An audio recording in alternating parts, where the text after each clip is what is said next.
دارالفتاء جامعہ نعیمیہ، جس کے محتمم ہیں مفتی منیب الرحمان صاحب حفظہ اللہ تعالی، جو بریلوی مکتب کے مفتی اعظم ہیں ایٹ لیسٹ پاکستان میں، انڈیا کے لوگ بھی ان کو مانتے ہیں۔ انہوں نے ایک فتویٰ جاری کیا ہے چشتی رسول اللہ سے متعلق، الحمدللہ۔ اس کانٹیکسٹ میں سب سے پہلے تو میں مبارکباد دوں گا اپنے تمام سٹوڈنٹس کو، خواہ وہ مرد ہیں یا عورتیں ہیں، جنہوں نے بھی بڑے اخلاص کے ساتھ پچھلے 10 سالوں میں محنت کی اور ہماری ویڈیوز کی آواز کو پوری دنیا میں پہنچایا، جس کی وجہ سے یہ لوگ مجبور ہوئے کہ یہ فتویٰ جاری کریں۔ تو پہلا کریڈٹ اس کا اگر جاتا ہے کسی کو تو وہ ہمارے سٹوڈنٹس کو جاتا ہے، کیونکہ آپ کو یاد ہوگا کہ آج سے آلموسٹ 10 سال پہلے 23 فروری 2013 کو میں نے اپنی وہ ویڈیو ریکارڈ کروائی تھی، مسئلہ نمبر 71B، انڈیا اور پاکستان کے بزرگوں کی 19 گستاخانہ عبارات کا تحقیقی جائزہ۔ اس میں میں نے دیوبند اور بریلوی اور ایک آدھ حوالہ اہل حدیث کے حوالے سے بھی ہے، کیونکہ وہ کامن بزرگ ہیں دیوبند اور اہل حدیث کے، ان کے بزرگوں کی گستاخانہ عبارتیں ہائی لائٹ کی تھیں، اور بڑے احترام کے ساتھ صرف عبارتیں نقل کرنے کے بعد قرآن و سنت سے جو اوریجنل نظریہ ہے وہ بتایا تھا۔ اس کے بعد فتویٰ کسی پہ نہیں لگایا تھا، اور وہ بیسیکلی میرا ایک ریسرچ پیپر تھا، اندھا دھند پیروی کا انجام۔ اسی کو میں نے ویڈیو کی شکل میں ریکارڈ کروایا تھا 23 فروری 2013 کو۔ آج 24 دسمبر 2023 ہے، یعنی آلموسٹ آپ سمجھ لیں یہ 11 سال ہونے والے ہیں، 10 سال سے تو زیادہ ہی بنتا ہے۔ 18 دسمبر 2023 کو، یعنی آلموسٹ 6 دن پہلے، یہ فتویٰ مفتی منیب الرحمان صاحب کے مدرسے سے نکلا، اور اس پہ آلموسٹ 14 کے قریب علماء مزید ہیں جنہوں نے اپنے سگنیچرز کیے ہیں۔ یہ فتویٰ یعنی ایک خوشائن چیز ہے، ہم اسے ویلکم کہتے ہیں، اور اپنے سٹوڈنٹس کے بعد اگر میں اس کا کریڈٹ کسی کو دیتا ہوں تو وہ خود مفتی منیب الرحمان صاحب ہیں حافظہ اللہ تعالی، کہ انہوں نے اس ضرورت کو محسوس کیا۔ ویسے تو دونوں معاملات میں ان کے لیے ایک امبیرسمنٹ تھی، اگر فتویٰ نہ دیتے تب بھی ظاہر ہے کہ لوگوں نے کہنا تھا کہ جی آپ قرآن و سنت کے علم بردار ہیں اور آپ کے سامنے واضح کفریہ عقائد آ رہے ہیں۔ دوسری طرف تو آپ کے بزرگ جو ہیں وہ تھانوی رسول اللہ کے حوالے سے اور باقی معاملات کے اندر حسام الحرمین میں احمد بریلوی صاحب نے المتوفیٰ 1340 ہجری بمطابق 1921 ان کی ڈیتھ ہوئی، تو انہوں نے جو گستاخانہ عبارتیں دیوبند حضرات کی ہائی لائٹ کی تھی اور ان عبارات کے اوپر فتوے دیے تھے، تو یہ جب آپ کے اپنے گھر میں ایسی چیز نکلی ہے تو آپ لوگ خاموش کیوں ہیں؟ تو یہ فتویٰ آپ یہ نہ سمجھیں کہ انہوں نے خوشی سے دیا ہے، یہ مجبوراً دیا ہے، ان کی مجبوری ہے۔ اچھا، فتویٰ دے کر بھی ان کو نقصان ہوا ہے، لیکن وہ نقصان کم ہے۔ نقصان کیا ہوا ہے کہ اب وہ جب ان کے فتوے کو اپلوڈ کیا انہوں نے تو نیچے لوگوں نے کمنٹس کیے ہوئے تھے نیو اعلیٰ حضرت انجینئر محمد علی مرزا۔ ظاہر ہے ہم نے تو اعلیٰ حضرت کے نامکمل مشن کی تکمیل کی ہے۔ اعلیٰ حضرت کو صرف دوسرے فرقوں کے بزرگوں کے اندر خامیاں نظر آتی تھی، ہم نے اعلیٰ حضرت بھی جن بزرگوں کے ماننے والے ہیں ان کی چیزیں ہائی لائٹ کی ہیں، اور ابھی صرف ایک عبارت کے اوپر فتویٰ ہے، یہ ذہن میں رکھیے گا، یہ بھی 1% کام ہے، 99% کام ابھی باقی ہے۔ یہ نہ سمجھیں کہ یہ ایک فتویٰ دے کے تو ان کی جان چھوٹ گئی ہے، تمام عبارتوں کے اوپر فتویٰ چاہیے، اور وہ بھی انتہائی سنگین نوعیت کی عبارتیں ہیں، اور وہ عبارتیں وہ ہیں جن کا یہ لوگ دفاع بھی کرتے ہیں، ویسے تو اس کا بھی کرتے رہے، لیکن اس میں پھر بھی کوئی دو رائے تھی نا، ان عبارتوں کے حوالے سے تو یہ مکمل دفاع کرتے ہیں، اور میں نے ان کے جتنے بھی جھوٹے دفاع ہیں شتیہات کے نام کے اوپر یا مجنون کے نام کے اوپر یا جذب کے نام کے اوپر یا خاص حالت کے نام کے اوپر، یہ میں نے ساری کی ساری چیزیں ان کی الحمدللہ رد کی ہوئی ہیں، وہ ایک الگ سے ٹاپک ہے، وہ بارہا میں کر چکا ہوں۔ بہرحال کام ابھی بہت باقی ہے، لیکن سٹارٹ تو ہوا، اللہ کا شکر ہے۔ اور یہ میں سمجھتا ہوں کہ ہمارے اسٹوڈنٹس کی کامیابی ہے کہ انہوں نے اس کا رونا اتنا رویا ویڈیوز کی شکل میں، خواہ یوٹیوب کے اوپر ہو، ٹک ٹاک کے اوپر ہو، فیس بک کے اوپر ہو، اور چیزیں ہائی لائٹ کی کہ یہ لوگ مجبوراً اس لیول تک اترے، ورنہ یہ تو کسی کو کچھ سمجھتے ہی نہیں ہے، کیونکہ بیسیکلی یہ ان کا ترہ امتیاز تھا کہ دیوبند اور اہل حدیث گستاخ رسول ہیں اور بریلوی جو ہیں وہ عاشق رسول ہیں۔ تو اگر یہ گستاخی مانتے ہیں تو ان کے لیے ایک بہت بڑی تکلیف دہ چیز تھی یہ، آپ سمجھ سکتے ہیں اس تکلیف کو اگر غور و تفکر کریں، کہ جو اس فرقے کا زوم تھا، جو اس فرقے کی تمکنت تھی، جس کی بنیاد کے اوپر یہ لوگ کھڑے تھے، وہ تو مر گیا، ہاں اور تمکنت تو مر گیا، ٹھیک ہے۔ تو اس اعتبار سے یہ ان کے لیے ڈیسیژن کرنا کوئی آسان کام نہیں تھا، لیکن بہرحال انہوں نے 2 موتوں میں سے ایک موت قبول کر لی، یعنی وہ بھی موت تھی اگر فتویٰ نہ دیتے، فتویٰ دے کر بھی موت ہے۔ ظاہر ہے کہ پھر انہوں نے مان لیا کہ یہ انجینئر صاحب کی وجہ سے ہمیں چیزیں ہائی لائٹ ہوئی ہیں، اس سے پہلے تو ہم لوگوں نے گونگے شیطان بن کے نہ صرف خاموشی اختیار کی ہوئی تھی، بلکہ اہل حدیثوں کے ساتھ، دیوبند کے ساتھ جب ہمارے مناظرے ہوتے تھے تو ہم انہی عبارتوں کا دفاع کیا کرتے تھے، ایون یہ چشتی رسول اللہ والی عبارت کا بھی ان لوگوں نے دفاع کیا ہوا ہے۔ تو یہ جو فتویٰ آیا ہے یہ 4 پیجز کے اوپر مشتمل ہے فتویٰ، ہم انشاءاللہ وہ پورا فتویٰ بھی اپنی ویڈیو کے اندر لگا دیں گے۔ اس فتوے میں کافی ساری انہوں نے باتیں کی ہیں، ظاہر ہے کہ ایک لائن میں تو فتویٰ نہیں دینا تھا، انہوں نے اپنا پوائنٹ آف ویو بھی کلیئر کرنا تھا، اور میرے حوالے سے بھی اپنا غصہ نکالنا تھا، وہ انہوں نے خوب نکالا ہے اس کے اندر نام لیے بغیر، ظاہر ہے میری وجہ سے ہی ہوا ہے سب کچھ۔ تو اس فتوے کے اوپر میں نے اپنی ورڈکٹ دینی ہے آج انشاءاللہ تعالی، تاکہ ایک تو ان کے لیے اپریسیشن والا مسئلہ بھی ہو جائے، وہ لوگ جو یہ سمجھتے ہیں کہ ہم لوگ یہ بددیانتی کے ساتھ یہ سارے معاملات کر رہے تھے صرف ایک فیم حاصل کرنے کے لیے، نعوذ باللہ من ذالک، یا انہیں ڈی فیم کرنے کے لیے، تو ان کے منہ بھی بند ہو جائے کہ جب کوئی اچھا کام کرے گا ہم اسے اپریشیٹ کریں گے، کیونکہ یہ ایک فتویٰ دے کے ایک عبارت کے اوپر جو باقی پوری کی پوری تصوف کی کتابوں میں گستاخانہ عبارتیں موجود ہیں رسول اللہ کے حوالے سے صلی اللہ علیہ وآلہ وسلم، اللہ تعالیٰ کے حوالے سے تو یہ شتیہات کا سہارا لے لیتے ہیں، اور وہ بھی ان کی ایک ڈھونگ ہے، ہم اسے نہیں مانتے۔ با خدا دیوانہ باش با محمد ہوشیار، خود کہتے ہیں جی اللہ کے لیے دیوانگی ہو سکتی ہے، محمد صلی اللہ علیہ وآلہ وسلم کے لیے گستاخی کی کوئی تعویل نہیں ہوگی۔ تو وہ میں انشاءاللہ تعالیٰ اسے بھی بریف کروں گا، 5 علمی پوائنٹس کی شکل میں انشاءاللہ اس فتوے کے جو کرٹیکل چیزیں ہیں ان کو میں انشاءاللہ ریبٹل کروں گا، اور اس کے بعد اپنی آخری گزارشات کچھ رکھوں گا اسی حوالے سے۔ لیکن تفصیل میں جانے سے پہلے ایک دفعہ دروشی پڑھ لیں۔ اللہم صلی علی محمد وعلی آل محمد واصحاب محمد وازواج محمد وامت محمد اجمعین الی یوم الدین، آمین۔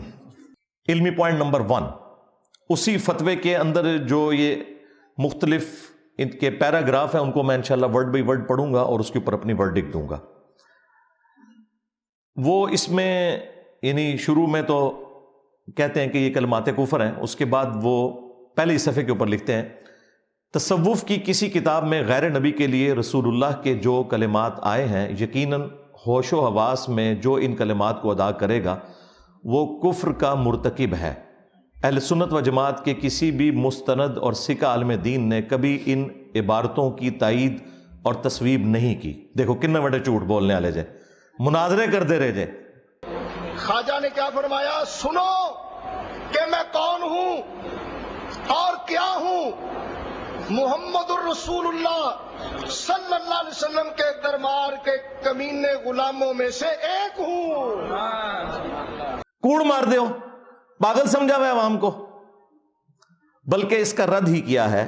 چنانچہ امام اہل سنت امام احمد رضا بریلوی قادری، ان کے والے سے انہوں نے فتاوی رضویہ سے نقل کیا ہے کہ وہ کہتے ہیں کہ اگر کوئی شخص یہ کہے کہ میں اللہ کا رسول ہوں یا فارسی میں کہے کہ میں پیغمبر ہوں تو وہ کافر ہو جائے گا۔ اب مجھے بتائیے کون سی راکٹ سائنس ہے جو اعلیٰ حضرت نے ہمیں سمجھا دی ہے؟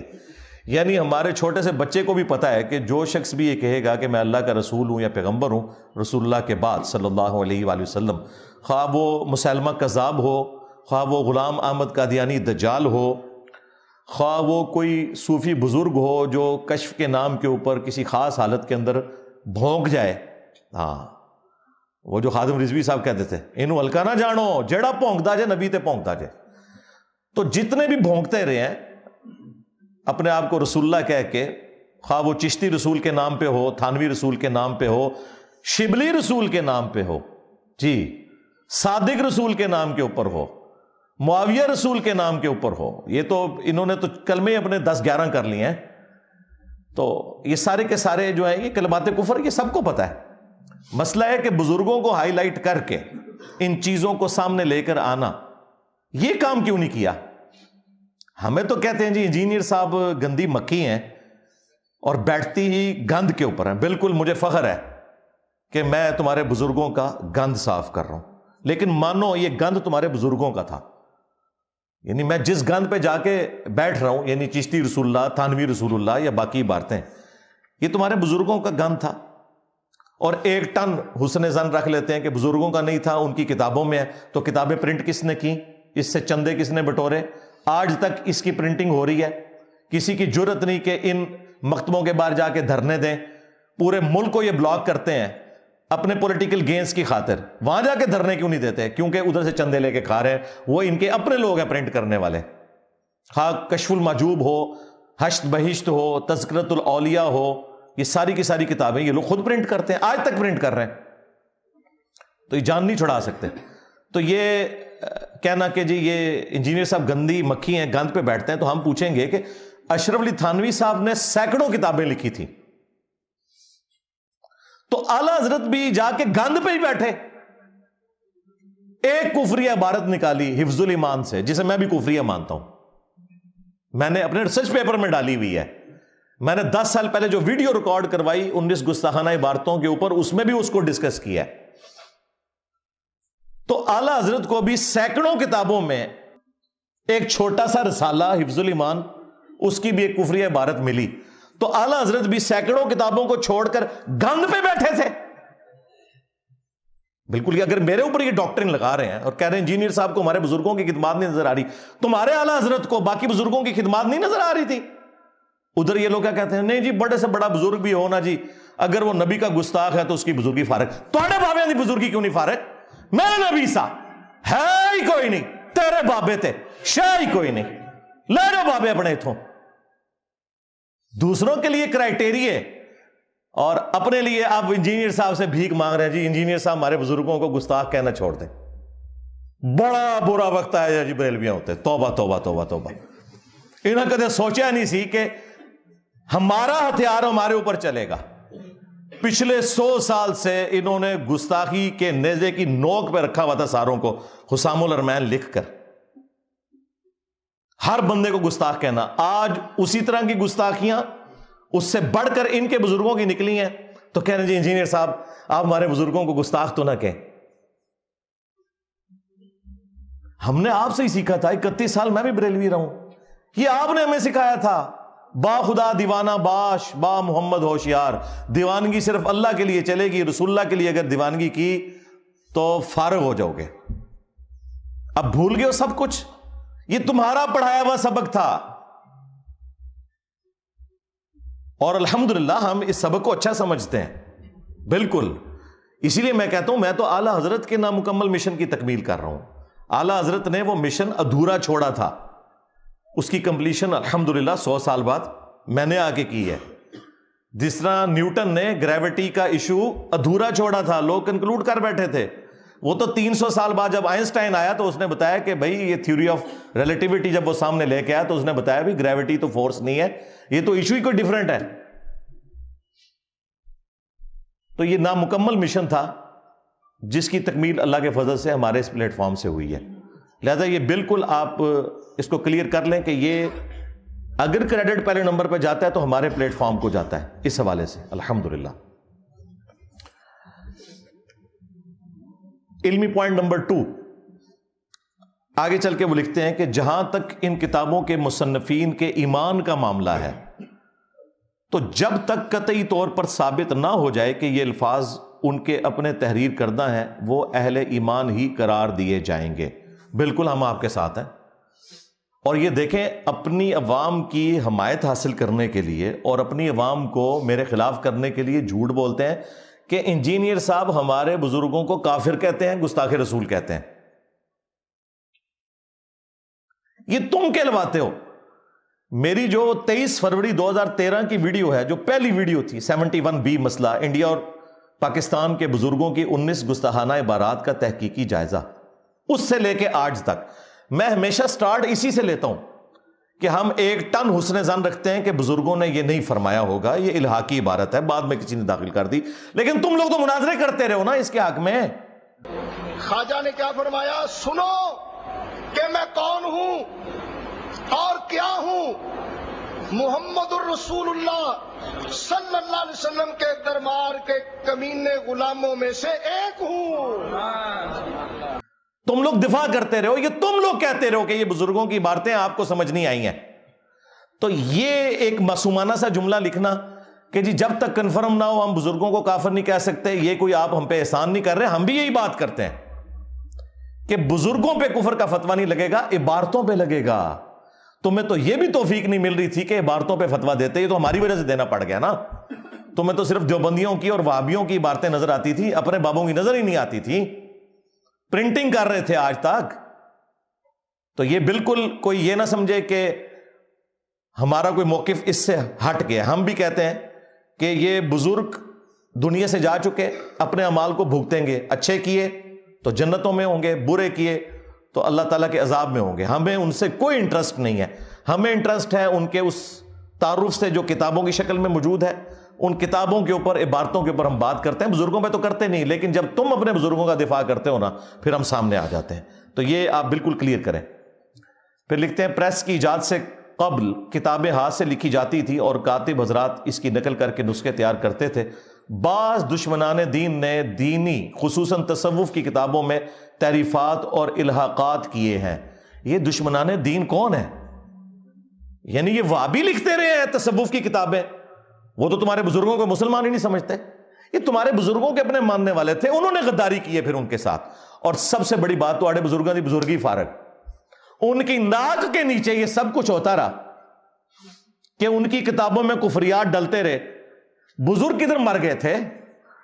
بزرگ نہ اپنی کتابوں کو تبدیل ہونے دیتے۔ اچھا اس کے جواب میں ہوتا کیا کہیں گے؟ وہ جی اللہ کی کتابیں بھی تو تبدیل ہو گئی ہیں۔ نہ، اللہ تعالیٰ نے ان کتابوں کی کہیں گارنٹی نہیں لی تھی، گارنٹی صرف ایک کتاب کی ہے، وہ یہ انا نحن نزلنا الذکر وانا لہ لحافظون، اس کی گارنٹی لی ہے۔ اچھا اس کے جواب میں یہ کہیں گے جی ہمارے بزرگوں نے کہاں گارنٹی لی ہوئی تھی؟ جی لی ہوئی تھی۔ آپ کے بزرگوں کی ڈیوٹی ہے، ہر علاقے کا بزرگ علیحدہ سے ہوتا ہے جو وہ سارے معاملات چلا رہا ہوتا ہے۔ جی وہ کہتے ہیں، جی آپ کہتے ہیں پرائم منسٹر جو ہیں وہ خان صاحب ہیں یا نواز شریف صاحب ہیں یا کاکڑ صاحب ہیں، وہ کہتے ہیں نہیں اصل پرائم منسٹر پاکستان کے داتا صاحب ہیں۔ ہاں یہ ویڈیوز میں ریکارڈ ہے۔ اسلامی جمہوریہ پاکستان، اس وطن میں ایک تو ہے ملکی حکمران جو بدلتے رہتے ہیں، مگر اس ملک کے روحانی تاجدار، اصل بادشاہ میرے داتا صاحب رحمت اللہ تعالی علیہ حضرت سیدنا علی بن عثمان حجویری المعروف سیدنا داتا گنج بخش رضی اللہ تعالی عنہ۔ تو پھر داتا صاحب سے ہی پوچھیں گے نا کہ سرکار کشف المحجوب کے اندر جو کفریات لکھے ہیں یہ کیوں داخل ہو گئے آپ کی کتابوں میں؟ ڈیوٹی پوری نہیں کی تھی؟ ہمارے وہ خادم رضوی صاحب بھی، بابا جی بھی کہا کرتے تھے نا کہ امام مالک فرماندے نے امت مر جائے۔ امام مالک کہتے ہیں کہ امت مر جائے اگر نبی کی گستاخیاں ہو رہی ہیں اور امت وہ گستاخیاں نہیں روک رہی۔ امام مالک فرمانے تھے پھر امت زندہ کیوں ہے؟ پھر مر جائے ساری، پھر مر جائے ساری۔ پوری عالم اسلام اس وقت یا تو مر جائے، یا تو مر جائے سارا عالم اسلام، یا پھر حضور کی عزت پر پیر رکھ دے۔ بس دو باتوں میں سے ایک بات ہے، بس یا سارا اکٹھا ہو کے مر جائے تو یا پھر فرانس کو جواب دے۔ تو میں نے اس میں کہا تھا بابا جی رکو ذرا، صبر کرو، تیرے بابا کیوں نہ مر جان، غوث کتب ابدال جنہ دی ڈیوٹیاں نے, انہوں نے اپنے نبی نے غداری کیوں کی تھی ہے؟ انہوں نے اپنے نبی کا کلمہ نہیں پڑھا ہوا؟ کیا ان غوث کتب ابدال جو تمہارے جعلی کلیم کیے ہوئے ہیں لیکن تمہارے نزدیک تو اصلی ہیں, انہوں نے اپنے نبی کا کلمہ نہیں پڑھا ہوا؟ یہ کیوں نہیں مر جائیں؟ بلکہ تمہیں کہنا چاہیے تھا کہ بزرگ کتے کی موت مریں, کیونکہ ان کے پاس اختیار تھا کہ وہ رسول اللہ کے خلاف جو ویڈیوز ہیں یوٹیوب کے اوپر اپلوڈ, انہیں ڈیلیٹ کروا سکتے تھے نگاہ مار کے, اور نہیں کروائی انہوں نے.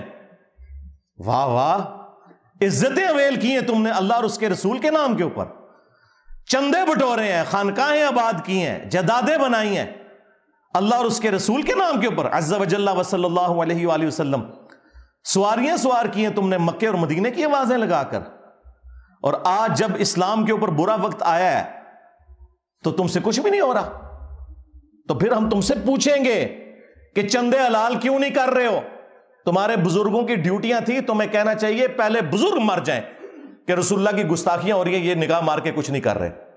اللہ نے کچھ نہیں کرنا. ہاں, وہ ابراہ کا لشکر ایک ہی دفعہ اللہ نے ہلاک کیا تھا, اس سال کو یادگار بنانا تھا کیونکہ اس سال رسول اللہ صلی اللہ علیہ وآلہ وسلم کی ولادت ہونی تھی.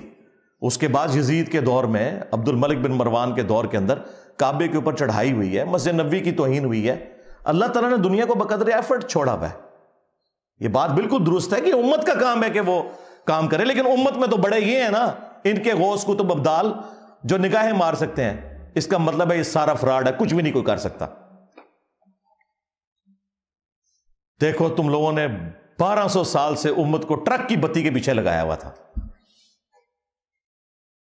اور ان کی کتنی دھاگ اٹھائی ہوئی تھی, جو نگاہ مار کے تینج کر دیتے. کتنے نے ہونا, آپ مر گئے نا, کیوں نہیں گستاخانہ ویڈیوز ڈیلیٹ کرواتے؟ اپنی کتابوں میں جو گستاخانہ عبارتیں ہیں یہ ان کے بعد ان کے کاتبین لکھتے رہے, یہ یا خود لکھواتے رہے, واللہ عالم, ہمیں نہیں پتا. ہم نہ ادھر کی طرف کھڑے ہوتے ہیں نہ ادھر کی طرف, چلے حسن ظن رکھ لیتے ہیں بعد کے لوگوں نے کیا ہے. تو یہ بابے کدھر بھر گئے؟ ان کا کام نہیں تھا کہ اپنی نوکری حلال کرتے؟ دیکھیں انہوں نے نمک حرامی کی, بقول ہی نہیں کہ انہوں نے رسول اللہ کے ساتھ غداری کی صلی اللہ علیہ وآلہ وسلم, تو اللہ تعالیٰ نے ان سے کیسا بدلہ لیا ہے. اتنی بڑی بلا ان کے اوپر چھوڑ دی ہے. میرے نبی سا ہے ہی کوئی نہیں, تیرے بابے تھے شے ہی کوئی نہیں. اچھا, اب یہاں پہ میں ایک اور چیز بھی عرض کر دوں کہ یہ جو ان کا دھوکہ ہے نا کہ جی جو عبارتیں ہمارے بزرگوں کی کفریات ہیں یہ بعد میں شامل کر دی ہیں, تو آپ صرف ان کتابوں سے وہ باتیں لے لیں جو قرآن و سنت کے مطابق ہیں, باقیوں کو چھوڑ دیں. ہم کیوں لیں ان کتابوں سے؟ کیا آپ غلام احمد قادیانی دجال کی کتابوں کے بارے میں بھی یہ بات کریں گے کہ اس میں جو قرآن و سنت کے مطابق ہے وہ لے لو اور باقی چھوڑ دو؟ کہیں گے نہیں, اس کی گمراہی تو مسلمہ ہے. تو آپ کے بزرگوں کی بھی جو انٹروڈکشن ہے, ان کا جو تعارف ہے, وہ انہی کتابوں سے ہے. یہ ذہن میں رکھیے گا. If there is no کشف المحجوب, there is no علی بن عثمان حجویری. اگر کشف المحجوب ختم ہوتی ہے نا تو علی حجویری نام کی کوئی شخصیت نہیں ہے. ویسے آپ نام دے کے کوئی بھی بزرگ کھڑا کر لیں, ان بزرگوں کی دھونس, ان کے مراتب, آپ نے جس چیز کے اوپر کلیم کیے تھے وہ ان کی کتابیں تھیں. کتابوں میں آپ نہ سمجھیں چاند ایک گستاخی ہیں, یہ پوری کی پوری کتابیں کفریات کا پلندہ ہے, سوائے آیات اور احادیث کے, اور وہ بھی جو صحیح حدیث ہیں اس میں وہ ساری کی ساری تعلیمات ہی قرآن و سنت کے خلاف ہیں. لیکن میں نے ہائی لائٹ کی ہیں گستاخیاں کیونکہ وہ بات ذرا آسانی سے سمجھ آتی ہے, ادروائز ہمارے نزدیک تو یہ ساری کتابیں فراڈ کے اوپر مبنی ہیں. چلیں ہم ایگری کر لیں ان کے ساتھ کہ جی یہ جو گستاخانہ عبارتیں ہیں وہ بعد میں کسی نے ڈال دی ہیں, لیکن مجھے یہ بتائیے جو تعلیمات یہ لوگ خود اپنے درس و بیان کے اندر لوگوں سے بیان کرتے ہیں, ان کے بارے میں آپ کیا کہیں گے؟ وہ تو میں نے تو نہیں نا گن پوائنٹ پہ داخل کروایا. یعنی یہ کہتے ہیں کہ جی یہ گستاخانہ عبارتیں بزرگوں کی نہیں ہیں, لیکن یہ والی تعلیمات جو ہے نا یہ بزرگوں کی ہیں. ہمارے نزدیک تو وہ تعلیمات بھی فراڈ ہیں. مثال کے طور پر باپا جانی جو ہے الیاس قادری صاحب, اس وقت سب سے بڑے ان کے غوث وقت ہے نا, انہوں نے شیخ عبد القادر جیلانی المتوفا 561 ہجری سے متعلق ایک کتابچہ لکھا ہے، جنات کا بادشاہ. وہ چینی جن والا، وہ چینی جن جس میں وہ واقعہ بھی ہے. اچھا، اس میں انہوں نے ایک واقعہ لکھا ہے، اور واقعہ نہ صرف لکھا ہے بلکہ ان کے جو چھوٹو مولوی ہیں نا وہ ویڈیو میں بھی بیان کر رہے ہیں اور اس کو ڈیفینڈ بھی کر رہے ہیں.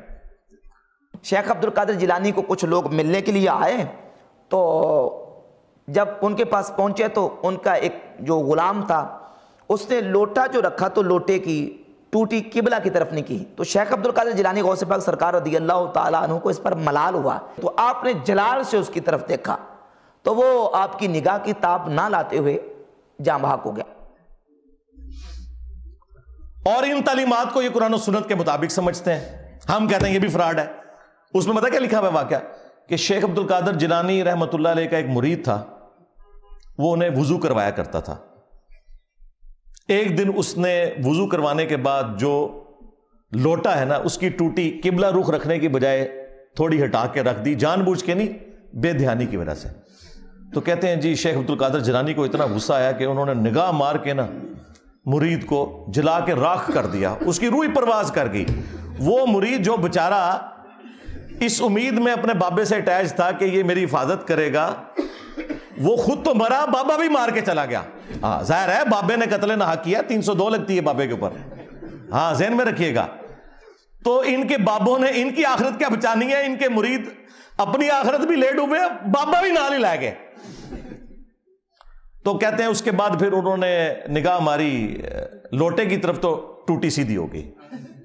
یہ ان لوگوں کا، ان کے بزرگوں کا، اب تو میں کہہ سکتا ہوں نا ان کے بزرگوں کا، کیونکہ یہ تو مانتے ہیں نا، ان کے بزرگوں کا یہ لیول ہے کہ وہ بجائے لوٹے کی ٹوٹی کو سیدھا کرنے کے بندے مار دیتے ہیں، اور پھر ہمیں یہ بتاتے ہیں کہ آپ نے رسول اللہ تک پہنچنا ہے نا صلی اللہ علیہ وآلہ وسلم، ان بزرگوں کا دامن کرم تھام لیں. توبہ توبہ توبہ، دماغ خراب ہے ساڈا جو اپنے مریدوں کو جلا کے راکھ کر دیں، یوٹیوب سے گستاخانہ ویڈیوز نہ ڈیلیٹ کروا سکیں. ان کے ساتھ ہم نے اٹیچ ہونا ہے، ہمارا دماغ خراب ہوا ہے. اب دیکھیں اس سے کتنے مدنی پھول نکلتے ہیں. ہاں میرا دماغ کدھر جاتا ہے. سب سے پہلا مدنی پھول تو یہ ہے کہ ان کے بابے جو ہے نا قتل نہ حق کرتے تھے، 302 ان پہ لگتی تھی، اور قرآن میں ہے جس نے کسی مؤمن کو نہ حق قتل کر دیا وہ ہمیشہ کی جہنم میں. ان کے بابے بقول ان کے، میں نہیں کہتا، بقول ان کے، ہم تو اس نے ظن رکھیں گے کہ عبد القادر جیلانی کو تو بیچاروں کو پتہ ہی نہیں ہوگا ان کے ساتھ کیا کچھ ہو رہا ہے، لیکن چونکہ یہ کروا رہے ہیں تو ظاہر ہے کہ پھر اس کا اینڈ رزلٹ یہی نکلے گا کہ وہ اپنے مریدوں کو قتل نہ حق والا نہ صرف معاملہ کرتے تھے بلکہ مریدوں کی وجہ سے اپنی بھی آخرت برباد کر لی. ظاہر ہے خود بھی جہنم میں چلے گئے قتل نہ حق کر کے. تو قرآن کا فتویٰ ہے. آج تو بابے ہوں 302 کٹاوا ہونا ہوتے ہیں. اچھا اس کے بعد یہ رزلٹ نکلا کہ یہ جو ان کا دعویٰ ہے نا کہ یہ رسول اللہ صلی اللہ علیہ وآلہ وسلم کے دین کے پاسباں ہیں، امین ہیں، ان کی لیگیسی آگے لے کے چل رہے ہیں، یہ بھی بالکل فراڈ ہے. کیا رسول اللہ صلی اللہ علیہ وآلہ وسلم کا ایٹیچیوڈ یہ ہوتا تھا اپنے ساتھیوں کے ساتھ؟ بخاری اور مسلم دونوں اٹھا کے دیکھیں. انس بن مالک کہتے ہیں 10 سال تک میں نے رسول اللہ کو وضو کروایا صلی اللہ علیہ وآلہ وسلم. وہ کہتے ہیں میں چھوٹی عمر کا بچہ تھا، 10 سال کی عمر میں میری والدہ ام سلیم مجھے رسول اللہ کی خدمت کے لیے چھوڑ کے چلی گئیں، اور 10 سال میں نبی الاسلام کے ساتھ رہا. کہتے ہیں ان 10 سالوں میں کبھی ایسا نہیں ہوا کہ نبی الاسلام نے مجھے ڈانٹا ہو، مجھے کبھی یہ کہا ہو کہ تم نے یہ کام کیوں کیا، یہ کام کیوں نہیں کیا. وہ کہتے ہیں کئی بار نبی الاسلام مجھے کسی کام سے روانہ کرتے تو میں بچوں میں کھیلنا شروع کر دیتا. یار 10 سال کا بچہ کھیلے گا ہی نا. نبی الاسلام نے کبھی نہیں مجھے ڈانٹا. کبھی آپ صلی اللہ علیہ وآلہ وسلم گھر سے باہر نکلتے اور مجھے بچوں میں کھیلتے ہوئے دیکھتے تو پیار سے بلاتے، انیس، نام تھا انس، پیار سے بلاتے انیس، بیٹا میں نے تم نے فلاں کام کے لیے کہا تھا. وہ کہتے اچھا یا رسول اللہ میں جاتا ہوں. بس نہ ڈانٹا کبھی، نہ مارا پیٹا. اور تمہارے بزرگ جو کہتے ہیں ہم رسول اللہ کے ماننے والے ہیں، ہم آپ کو رسول اللہ تک پہنچائیں گے، پہلے آپ تک پہنچ جاؤ. یہ میں آپ کو کمپیریزن بتا رہا ہوں. لہذا یہ جو تم لوگ کلیم کر رہے ہو نا کہ ہمارے بزرگوں کی کتابیں بدل گئی ہیں، تو جو باتیں تم کتابوں سے بیان بھی کر رہے ہو نا بغیر بدلی ہوئی، ہمارے نزدیک وہ بھی قرآن و سنت کے خلاف ہیں. سمجھ رہے ہیں نا میں کیا کہنا چاہ رہا ہوں؟ ہاں، اگر نہیں سمجھ آ رہی تو میں ایک اور مثال پیش کر دیتا ہوں. ان کے وہ اس وقت میٹھے میٹھے ایک مبلغ جو طارق جمیل صاحب کے مقابلے پہ انہوں نے لانچ کیے ہوئے ہیں، ثاقب رضا مصطفی صاحب. ہائے ہائے ہائے ہائے، وہ خواجہ باب الحق نقشبند کے بارے میں بتا رہے ہیں کہ ان کی ایک مریدنی تھی. ہاں، اس کو بادشاہ وقت نے ایک مینارے سے گرایا. ہاں، اور وہ بخارے میں تھے. وہ کہتے ہیں کہ مریدنی نے آخری وقت میں بجائے اللہ کو پکارنے کے نا وہ بابے کو پکارا. اوکھے ویلے بزرگ کام آتے ہیں. تو آگے الفاظ دیکھیں اس ذمہ دار شخص کے. یہ کہتا ہے کہ جی وہ بزرگ آئے اڑ کے اور انہوں نے مریدنی کو کیچ کر کے، ہاں اس میں الفاظ ہے پکڑ کے، تو زمین پہ آرام سے رکھ دیا جب اس کو دھکا دیا جلاد نے. حضرت شاہ نقشبند بخاری علیہ رحمہ نقشبندیوں کے امام ہیں. آپ کابل میں تشریف لائے تو بادشاہ کے گھر میں کام کرنے والی ایک خاتون آپ سے روحانی نسبت قائم کر لیتی ہے. جو اس کی ہم منصب تھیں انہوں نے اس سے حسد کیا اور بادشاہ کے گھر کا زیور چوری کر کے اس پر الزام دھر دیا اور گواہیاں بھی دے دی. بادشاہ کو بڑا غصہ آیا. اس نے کوئی بات سنے بغیر کہا کہ اس کو لے جاؤ اور محل کی چھت سے اوپر گرا دو. خیر اس کو چھت پہ لے گئے. جب پھینکنے لگے تو اس کے دل میں خیال آیا، وہ کسی نے بتایا تھا کہ اوکھے ویلے بزرگ کام آتے ہیں، تو اس سے بڑھ کر اوکھا ویلا ہو کیا سکتا ہے. تو اس نے بخارے کی طرف منہ کر کے کہا، شیئا للہ چو گدائے مستمند المدد خواہم ز شاہ نقش بند. اور اتنے میں جلاد نے پیچھے سے دھکا دے دیا. جب وہ نیچے گئی تو حضرت شاہ نقشبند بخاری نے پکڑ کے آرام سے زمین پہ رکھ دیا. تو حیرت زدہ ہوگی، حضرت آپ کب آئے تھے؟ کہا تو از چبارہ آمدی من از بخارا آمدم. تو چبارے سے چل پڑی تھی، میں بخارے سے چل. اور بعد میں مریدنی پوچھتی ہے کہ حضرت آپ کہاں سے ہیں؟ تو انہوں نے کہا کہ تو مینارے سے چل پڑی اور میں بخارے سے چل پڑا اور نہر والے پل تے آ کے ملے دوئے. یہ تبدیل تو نہیں ہوا ظاہر ہے. ثاقب رضا مصطفی صاحب جب بیان کر رہے ہیں تو یہ واقعہ تبدیل تو نہیں ہوا نا. اس کے ساتھ تو ہم یہ کر سکتے ہیں نا سب کچھ. اور دوسری طرف بخاری مسلم میں حدیث ہے کہ اما عائشہ سلام اللہ علیہا کہتی ہیں کہ اللہ کے محبوب صلی اللہ علیہ وآلہ وسلم نے کبھی بھی کسی عورت کو بیعت کے لیے ہاتھ نہیں لگایا. اور ان کی حالت دیکھیں کہ ان کے جو پیر ہیں وہ مریدنیاں کیچ کرتے ہیں. اب میں نے تو نہیں ان کو کہا کہ نامحرم مریدنی کو کیچ کیوں کیا، یہ میں آپ کو کمپیریزن بتا رہا ہوں.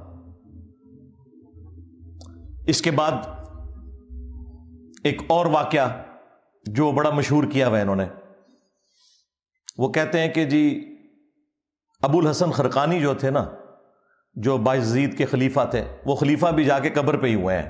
مطلب ان کے مرنے کے بعد تو وہ پیدا ہو رہا ہے بندہ. تو محمود غزنوی جب سومناتھ پہ حملے کر رہا تھا تو اس کو کامیابی نہیں ہو رہی تھی، تو آخری دفعہ اس کے پاس ابو الحسن خرقانی کا ایک کرتا تھا جو اس نے اللہ کے حضور توسل کے طور پر پیش کرتے ہوئے دعا کی اور اسے فتح ہو گئی. اور رات کو خواب میں بابا جی آ گئے اور بابا جی ناراض ہیں. وہ کہتے ہیں کہ تو نے میرے کرتے کی اتنی کم قیمت لگائی ہے. اگر تو یہ کرتا اپنے ہاتھ میں پکڑ کے اللہ سے یہ دعا کرتا کہ ہند کی سرزمین میں قیامت تک کوئی کافر نہ ہو تو یہ سارے مسلمان ہو جاتے. حضرت ابو الحسن خرقانی ایک بزرگ گزرے ہیں.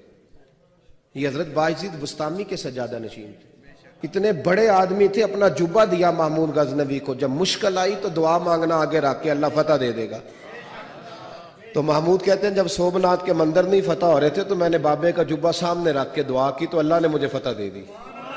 کہتے ہیں بابا جی رات خواب میں ملے تو کہنے لگے تو نے کیا قیمت ڈالی میرے جبے کی؟ کہا حضور کیا مطلب؟ فرمانے لگے تو میرا جبہ سامنے رکھ کے دعا کرتا کہ یا اللہ ہندوستان کے سارے کافر مسلمان ہو جائیں تو اللہ نے توفیق ایمان دے دینی، یہ تو نے کیا دعا مانگی ہے؟ یہ تعلیمات بتاتے ہیں اور پھر سبحان اللہ پڑھتے ہیں. اور یہ واقعہ تذکرۃ الاولیاء کے اندر بھی لکھا ہوا ہے شیخ فرید الدین عطار نے.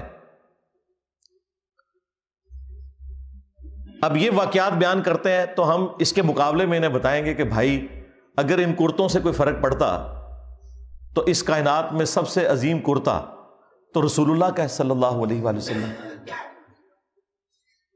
صحیح مسلم میں حدیث ہے اسما بنت ابی بکر نے نبی الاسلام کا کسوانی طیالسی ایک کالا جبہ وہ نکالا اور انہوں نے بتایا کہ یہ وہ جبہ ہے جو نبی الاسلام پہنا کرتے تھے اور اس کے دھون کو ہم مریضوں کے لیے شفا کے طور پر استعمال کرتے ہیں. نبی الاسلام کا کرتا مبارک جو صحیح تبرک بھی ہے جس سے صحابہ کرام نے تبرک بھی حاصل کیا، وہ کرتا جب نبی الاسلام خود پہنتے تھے اس کرتے کو دیکھ کے تو مشرکین عرب نے اسلام قبول نہیں کیا. اور اس کے بعد رومنز اور پرشینز کے خلاف جب صحابہ کرام نے جنگیں لڑی ہیں تو وہ کرتا تو نہیں لے کے گئے جس طرح یہ ابو الحسن خرقانی کے کرتے سے دعا کی ہے، انہوں نے تو رسول اللہ کے کرتے سے کوئی دعا نہیں کی ہے. وہاں تو 8,500 صحابہ اور تابعین شہید ہوئے ہیں جنگ قادسیہ میں، ہاتھیوں کے نیچے بھی آئے کئی، تب جا کے وہ پرشین امپائر جو ہے وہ مسلمانوں کے پاس آئی ہے. اور جنگ یرموک میں بھی ہزاروں صحابہ اور تابعین شہید ہوئے ہیں، تب جا کے رومن امپائر کی کمر ٹوٹی ہے. ادھر تو کوئی کرتے نہیں لے کے گئے، سب کہانیاں بنائی ہوئی ہیں. پھر ہمارے وہ جو مرشد ہیں مصباحی صاحب، ہاں اب مصباحی صاحب جو کچھ بیان کر رہے ہیں بزرگ ہی لکھ کے گئے میں ہے. یہ کشف المجوب میں واقعہ لکھا ہوا ہے، اوپر دیکھا تو سونا، نیچے دیکھا تو سونا، درخت سارے کا سارا سونے کا اور پتے سونے کے اور جڑیں بھی، ہاں نا اینڈ تک کہتے ہیں ہاں نا، یعنی میں بھی ہوتے ہی سا، ہاں یہی مطلب ہوتا ہے نا. داتا حضور کشف المجوب میں لکھتے ہیں یہ فکرے ان کی زبان سے تب ادا ہوئے جب اس درخت کے نیچے تھے جس کے اوپر میں چڑھا ہوا تھا. آپ فرماتے خدا کی عزت و عظمت کی قسم پورا درخت، اس کی ٹہنیاں، اس کا تنا، اس کی جڑیں بھی سونے کی ہو گئی، سارا، ہاں سارا ہی سونے کا ہو گیا. اب وہ جو ہے نا وہ مٹی اٹھانے کے لیے نیچے ہوا، تو نیچے دیکھا تو زمین سونے کی، زمین سونے کی ہے. ذرا یہ کیا ہوا؟ دائیں دیکھا تو سونا، بائیں دیکھا تو سونا، آگے دیکھا تو سونا، پیچھے دیکھا تو سونا. اب بابا جی نے کام کیا تھا، کیوں نہیں مٹی دیا ٹیماں پھڑان دیا، اور کہتا ہے حضور کہاں سے پکڑاؤں، مٹی ہے ہی نہیں، جہاں تک نظر جاتی سونا ہی سونا ہے. بابا جی ایک سوال ہے بابا جی، اگر آپ ہوا میں سونا نکال سکتے ہیں بابا جی تو دیش کی غریبی کیوں نہیں مٹا دیتے بابا؟ جواب بابا جی، جب آپ خود سونا نکال سکتے ہو تو ہم لوگوں سے چندہ کیوں لیتے ہو بابا جی؟ جواب ہری اوم ہری اوم ہری اوم. یہ رانگ نمبر ہے، یہ رانگ نمبر ہے. تو یہ وہ تعلیمات ہیں جو ان کے بزرگوں کی کتابوں میں لکھی ہیں اور یہ ڈیفینڈ کر رہے ہیں. ہم اس کے جواب میں پھر آپ سے نہ پوچھیں کہ تم بزرگوں کے بارے میں کلیم کر رہے ہو کہ وہ نیچے دیکھتے تھے سونا بنا دیتے تھے، درختوں کو سونے کا بنا دیتے تھے. خدا کے لیے سورہ بنی اسرائیل کے اندر جو کافروں نے رسول اللہ صلی اللہ علیہ وآلہ وسلم سے 9 معجزات مانگے تھے نا، ان میں سے ایک معجزہ یہ بھی تھا کہ اس کا کوئی سونے کا گھر بن جائے تب اسے پیغمبر مانیں گے. تو اللہ تعالیٰ نے پتہ اس کے جواب میں کیا کہا کہ تم فرماؤ میں تو بشر ہوں، رسول ہوں، اللہ کا پیغام پہنچانے والا ہوں، یہ اللہ کے اختیار میں ہے. رسول اللہ صلی اللہ علیہ وآلہ وسلم کے لیے تو اوپر دیکھیں تو سونا، نیچے دیکھیں تو سونا تو نہیں ہوا. جہاں پہ نبوت بھی سٹیک پہ لگی ہوئی تھی اس حوالے سے کہ کافر وہ ڈیمانڈ کر رہے تھے معجزہ. تیرے بزرگوں کا اتنا مقام ہو گیا ہے کہ ان کے لیے بعد میں یہ ساری چیزیں سونے کی بن جائیں گی. چلیں اس کے بارے میں کوئی کہہ لے گا جی وہ اللہ تعالیٰ کی مشیت یہ تھی کہ کافروں کو معجزے کے طور پہ یہ چیز نہیں دکھانی، صرف قرآن ہی معجزہ ہے. چلیں آگے چلتے ہیں. سورہ التوبہ میں اللہ تعالیٰ فرماتا ہے کہ غزوہ تبوک کے موقع پر جب کچھ غریب اصحاب رسول اللہ کے پاس آئے اور انہوں نے کہا یا رسول اللہ صلی اللہ علیہ وآلہ وسلم آپ ہمارے لیے کوئی ساز و سامان کا بندوبست کر دیں، کوئی سواری کا. 700 کلومیٹر دور جانا ہے رومن امپائر کے بارڈر کے اوپر تبوک کے لیے، تو ہم بھی آپ کے ساتھ چلیں گے۔ تو نبی علیہ السلام نے فرمایا کہ میں اپنے پاس کوئی ایسی چیز نہیں پاتا کہ میں تمہاری اس حوالے سے کوئی مدد کر سکوں، نہ سواری کے طور پہ نہ ساز و سامان کے طور پر۔ اے نبی، تم دیکھتے ہو کہ یہ تم سے اس حال میں واپس پلٹتے ہیں کہ ان کی آنکھیں آنسوؤں سے تر ہوتی ہیں، اس غم کے سبب کہ وہ اپنے نبی کے ساتھ قتال میں شامل نہیں ہو سکیں گے۔ اب نبی علیہ السلام تو کہہ رہے ہیں کہ میں تو کوئی ایسی چیز نہیں پاتا کہ میں تمہاری مدد کر سکوں، تو اس موقع پر اوپر دیکھا تو سونا، نیچے دیکھا تو سونا کیوں نہیں ہو گیا؟ وہ تو جامع ترمذی میں آتا ہے کہ سیدنا عثمان ابن عفان رضی اللہ تعالیٰ عنہ علیہ السلام نے اللہ تعالیٰ کی راہ میں صدقہ اور خیرات کیا، سونے کی اشرفیاں اور اونٹ، اور وہ انہوں نے کمائے ہوئے تھے، وہ اوپر دیکھے تو سونا، نیچے دیکھے تو سونا نہیں تھے۔ تو تمہارے بزرگوں کے لیے ہم کیسے مان لیں؟ صحیح بخاری میں آتا ہے کہ سیدنا ابوبکر جب خلیفہ راشد بنائے گئے تو انہوں نے صحابہ کرام سے کہا کہ تم اچھی طرح جانتے ہو میرا کاروبار بڑا اچھا چل رہا تھا، لیکن اب تم نے حکومت کی ذمہ داری میرے اوپر ڈال دی ہے، تو میرے بال بچوں کا کیا بنے گا؟ میرے لیے کوئی وظیفہ مقرر کرو۔ تو صحابہ کرام نے پھر مشورہ کر کے ایک جو عام مہاجر کا وظیفہ تھا وہ خلیفہ راشد کے لیے مقرر کیا، اور بخاری کے الفاظ بتا کیا ہے کہ ابو بکر امور حکومت چلائیں گے اور اس کے عوض جو مسلمان ہیں وہ ان کے بیوی بچوں کا خرچہ اٹھائیں گے۔ کتنی گستاخی ہے کہ ابو بکر کے گھر والوں کا خرچہ مسلمان اٹھا رہے ہیں ان کے بقول، لیکن ہمارے نزدیک ایسا ہی ہوتا ہے بھائی۔ یہ نہیں ہوا کہ حضرت ابو بکر نے مسلح اٹھایا تو نیچے سے سونا نکلا ہے، نہیں نکلتا ایسے سونا، ایسا تو نہیں ہوتا۔ اوپر دیکھیں تو سونا، اور دیکھیں یہ لوگ دعوے کرتے ہیں ہم جی صحابہ کرام اور اہل بیت کے مانن، اور نسوے تو ہیں تو انہوں پتہ ہی نہیں صحابہ کرام اور اہل بیت دا کوئی، تسی بابیاں دے مننے والے ہو۔ یہی مصباحی صاحب ایک اور واقعہ سناتے ہیں ایک بزرگ کا۔ وہ کہتے ہیں کہ وہ سمندری جہاز کے ذریعے حج یا عمرے کے لیے جا رہے تھے، اور بار بار کیپٹن سے آگے پوچھتے تھے کہ بھئی کب آئے گا جدہ؟ تو وہ کہتا تھا ابھی تو یہ بندرگاہیں آئیں گی پھر، اور پھر وہی جو ان کی کہانی تھی وہ چھوڑ دی انہوں نے۔ وہ کہتے ہیں کہ جی وہ بزرگ جو ہیں وہ انہوں نے اپنی کرامت دکھائی، اور انہوں نے کہا جی کیپٹن صاحب لو پھر جدہ آ گیا جی۔ ہمارے بزرگوں نے کوئی لطیفے نہیں لکھے جی۔ یہ کتاب ہے تذکرہ غوثیہ، یہ غوث علی شاہ صاحب رحمۃ اللہ تعالیٰ کے ملفوظات۔ آپ فرماتے ہیں میں حج کرنے کے لیے گیا اور میں بمبئی بندرگاہ سے بحری جہاز پہ بیٹھا، کہتے اسی طرح جہاز بمبئی بندرگاہ سے نکلا، تھوڑا سا جہاز آگے گیا ہوگا تو ایک بابا جی آ گئے اور آ کے میرے والد صاحب کو کہتے ہیں مولوی صاحب یہ تو بتائیں جدہ کب آئے گا؟ تو کہتے ہیں میرے والد صاحب مسکرا کے کہنے لگے بزرگو وہ یہ تو جہاز بمبئی بندرگاہ تو چلے ہیں 11 دن لگنے نے پھر جدہ آئے گا۔ کہتے ہیں وہ بابا جی چلے گئے، عصر پڑھ کے پھر آئے، وہی سوال، میرے والد صاحب کا بھی وہی جواب، پھر چلے گئے، مغرب پڑھ کے پھر آئے، پھر وہی سوال۔ کہ اس دفعہ میرے والد صاحب بھی غصے میں آ گئے، کہنے لگے بابا جی گل نہ کریے، بار بار نہ ہو میرے گھر، میں تو 11 دن تو پہلے لیا نہیں سکتا، جو تسی لیا سکتے ہو تو لے آؤ۔ کہتے ہیں وہ بابا جی میرے والد صاحب کو کہتے ہیں پھر سب سے پہلے کون سی بندرگاہ آئے گی؟ کہتے ہیں میرے والد صاحب نے کہا مخا، پھر کون سی آئے گی؟ حدیدہ، پھر کون سی آئے گی؟ عدن، پھر کون سی آئے گی؟ میرے والد صاحب نے کہا جدہ۔ تو بابا جی کہتے ہیں پھر ویکھو جدہ آ گیا جی۔ تذکرہ غوثیہ، ہمارے بزرگوں نے کوئی لطیفے نہیں لکھے جی۔ انہوں نے پتا سی کہ جدے تو بعد انجینئر صاحب نے بھی آنا ہے۔ اتنا بڑا بلنڈر بابے سے ہو گیا۔ یہی میں کہتا ہوں ان بابوں کو نہ قرآن کا پتہ، نہ سنت کا پتہ، نہ ان کو نماز ٹھیک آتی ہے، نہ انہیں زکوٰۃ کے مسائل پتہ ہے، نہ انہیں حج کے مسائل پتہ ہے۔ اتنی بڑی خرابی ہو گئی کہ جو احرام باندھنے کی جگہ تھی میقات، وہ یہ سب کانٹیننٹ سے وہ جا رہے تھے، وہ کہہ رہے تھے کہ یہ اس طرف سے جا رہے تھے۔ یلملم ایک جگہ آتی ہے جو جدے سے بہت پہلے آتی ہے، ایون جہاز کے پائلٹ کو بھی پتا ہے۔ آپ عمرے کے لیے جائیں وہ اناؤنسمنٹ کرتے ہیں کہ یلملم آنے والا ہے، اگر کسی نے احرام نہیں باندھا ہوا یا احرام باندھا ابھی تک نیت نہیں کی تو نیت کر لے، کیونکہ اس کے بعد تو دم واجب ہو جائے گا۔ ان کے بابے نے ڈائریکٹ جدے پہنچا دیا جہاز، وہ کوئی نہیں پہنچا، کہانی پہ کراندہ جائے۔ لیکن چلو یہ تو کہتے ہیں نا پہنچا۔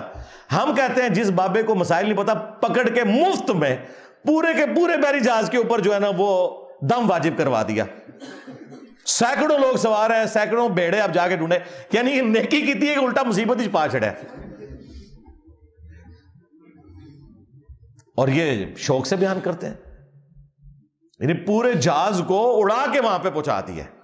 یار جہاز تو اڈے کول بنیا تے کوئی نہیں, ہاں نہ تم سے سٹیم انجن بنا, نہ تم سے ہوائی جہاز بنا, پوری زندگی تمہارے بزرگ مکے مدینے جاتے رہے, ٹھیک ہے, کسی کو تیل نظر نہیں آیا. تیل جا کے 1960 میں جا کے جو ہے وہ ارامکو کمپنی جو امریکہ کی, انہوں نے جا کے وہاں پہ نکالا تیل. تو بزرگ کدھر رہے؟ سب کہانیاں کراتے رہے. اچھا اب میں آپ کو بتاؤں, مسلم شریف میں لکھا ہوا ہے, بنو سلمہ ایک چوراہے پر کھڑے ہوئے تھے, نبی علیہ السلام پاس سے گزرے, آپ صلی اللہ علیہ وآلہ وسلم نے پوچھا کس لیے کھڑے ہو؟ تو انہوں نے کہا یا رسول اللہ ہم دور گاؤں ایریا سے آتے ہیں تو نماز میں لیٹ ہو جاتے ہیں, ہم نے ارادہ کیا کہ ہم مسجد نبوی شریف کے پاس مدینہ شریف میں ہی شفٹ ہو جاتے ہیں تاکہ نماز پہ ہم ٹائملی پہنچ جائیں. تو آپ صلی اللہ علیہ وآلہ وسلم نے فرمایا کہ تم لوگ جتنے قدم چل کے آتے ہو نا تو اتنا ثواب تمہارے نامہ اعمال میں لکھا جاتا ہے. تو پھر بنو سلمہ نے مدینہ شریف میں شفٹ ہونے کا ارادہ ترک کر دیا. اب مجھے بتائیں اس وقت رسول اللہ نے یہ مشورہ کیوں نہیں دیا کہ اڑ کے آ جایا کرو, بعد میں بابے جو اڑیں گے؟ اور بھائی کوئی نہیں تھا اڑتا, اس کا مطلب صحابہ کرام کو ایکٹنگ میں نہیں کر رہے تھے, وہ نہیں اڑ سکتے تھے بیچارے, اسی لیے مدینہ شریف شفٹ ہو رہے تھے. یہ ہے کتابوں کا دین. یہ میں آپ کو کمپیریزن ساتھ ساتھ اس لیے کروا رہا ہوں تاکہ آپ کو پتہ چلے کہ مرنے سے پہلے اے مسلمان کر لے اس پہ غور, کتابوں کا خدا اور ہے, بابوں کا خدا اور. اگرچہ بابے بھی اسی خدا کو مانتے ہیں لیکن یہ کوالٹیز بالکل ڈیفرنٹ ہیں. قرآن و سنت میں آئی ہوئی تعلیمات بالکل ڈیفرنٹ ہیں. اس طرح کی تعلیمات یہ لوگ پبلک کے اندر مشہور کر رہے ہوتے ہیں. اگلے دنوں وہ باپا جانی کی ایک ویڈیو, اس کے اوپر ان کے جو سینکڑوں ہزاروں مریدین سبحان اللہ پڑھ رہے ہیں, وہ کہہ رہے ہیں جی ہمارے ایک مفتی تھے دعوت اسلامی کے, تو وہ فوت ہو گئے, ان کی قبر کے اوپر ایک مدنی قافلہ حاضری کے لیے گیا, تو کہتے ہیں اندر سے قرات کی آواز سنائی دے رہی تھی اور زور کی نماز تھی. مفتی دعوت اسلامی کی بارگاہ میں, تو انہوں نے وہ بتایا کہ ہم اس وقت مفتی دعوت اسلامی قدس سرہ السامی کے مزار پر حاضر ہیں, اور ہم دونوں نے ہم دونوں نے بالکل ہوش و حواس میں اپنے کانوں سے سنا کہ اندر میں با جماعت نماز پڑھی جا رہی ہے,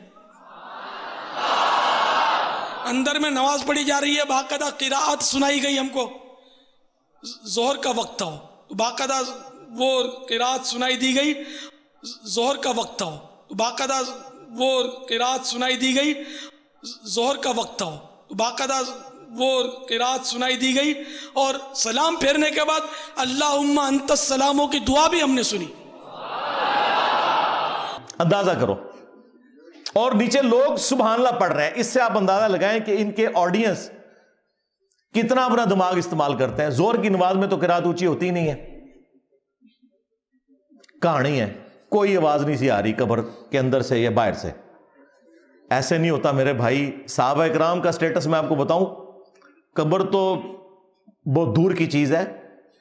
صحیح بخاری میں حدیث ہے, نبی علیہ السلام کا ایک غلام تھا مدعم, جو آپ علیہ السلام کی سواری کا کجاوا کسا کرتا تھا. خیبر کے موقع پر ایک نامعلوم تیر اسے لگا, وہ شہید ہو گیا. صحابہ اکرام نے کہا کہ تمہیں شہادت مبارک ہو. نبی علیہ السلام کی خدمت بھی اور موت بھی آپ کی موجودگی میں آئی ہے, بالکل ٹھیک رزلٹ نکالا. لیکن نبی علیہ السلام نے پتہ کیا فرمایا؟ آپ نے فرمایا تم اسے شہادت مبارک کہہ رہے ہو, حالانکہ میں نے دیکھا ہے کہ اس نے مال غنیمت کی ایک چادر چوری کی تھی جو اللہ تعالیٰ نے آگ کی بنا کے اس کے اوپر ڈال دی ہے. صحابہ کرام کو تو سامنے میت کے اوپر کوئی چادر نظر نہیں آئی. ان کے بزرگوں کو نظر آتا ہے جی قبر کے اندر کون نماز پڑھ رہا ہے, کوڑ مارے اور نماز زور کی اور کہہ رہے کہ رات کی آواز باہر سنائی دے رہی تھی. زور میں تو آہستہ آواز سے ہوتی ہے. کوئی جھوٹ کرنا تھا تو مغرب عشاء کا ذکر کرتا ہے, لیکن وہ چور اپنی لنگوٹی چھوڑ جاتا ہے نا, اور ہم تو تیار بیٹھے ہیں پکڑنے کے لیے. چھوڑی نہ ہو تب بھی ہم پکڑ لیتے ہیں, جب کوئی اتنی چھوڑ کے جائے تو ویسے پکڑی جائے گی. تو صحابہ کرام اپنے گھروں کی طرف دوڑے. اگر کسی نے غلطی سے بھی کوئی ایک رسی کا ٹکڑا بھی اٹھایا تھا نا, یہ سمجھ کے کہ اس کی کیا ورت ہے, لا کے مال غنیمت میں جمع کروایا کہ اس کی وجہ سے ہماری پکڑ نہ ہو جائے. پھر بخاری مسلم میں حدیث موجود ہے کہ نبی علیہ السلام دو قبروں کے پاس سے گزرے تو رک گئے. صحابہ کرام نے کہا یا رسول اللہ آپ کیوں رکے ہیں؟ فرمایا ان 2 قبر والوں کو عذاب ہو رہا ہے. صحابہ کرام کو تو نہیں قبر کا عذاب نظر آیا, ان کے بزرگوں کو کشف القبور ہوتا ہے, جی آخرت کا بتا دینا, اور چھڑ دو آخرت کا 10 دن دینے. یہ دیکھ کے نا, دیکھ کے میری میکینیکل انجینئرنگ کا ایک فارمولہ نہیں پڑھ سکتے, سمجھانا تو دور کی بات ہے جب تک انہوں نے سیکھا نہ ہو کہانیاں.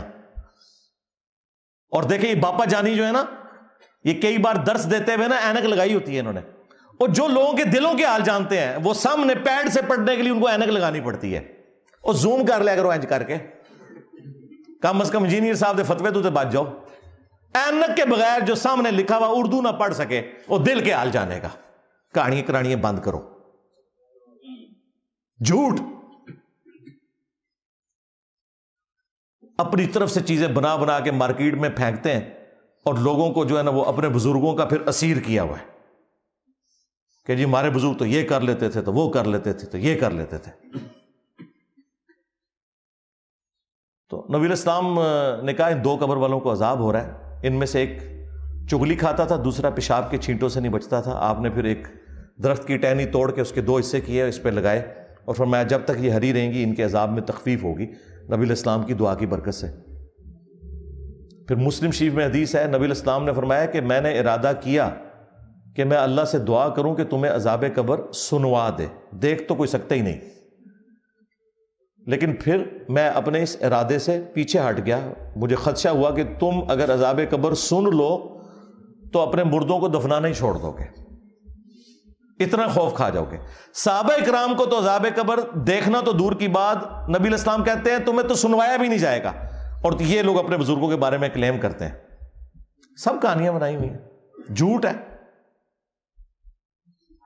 جھوٹ بولو اور بولو, بولتے جاؤ, اسی لپیٹتے جاؤں گے تھوڑی.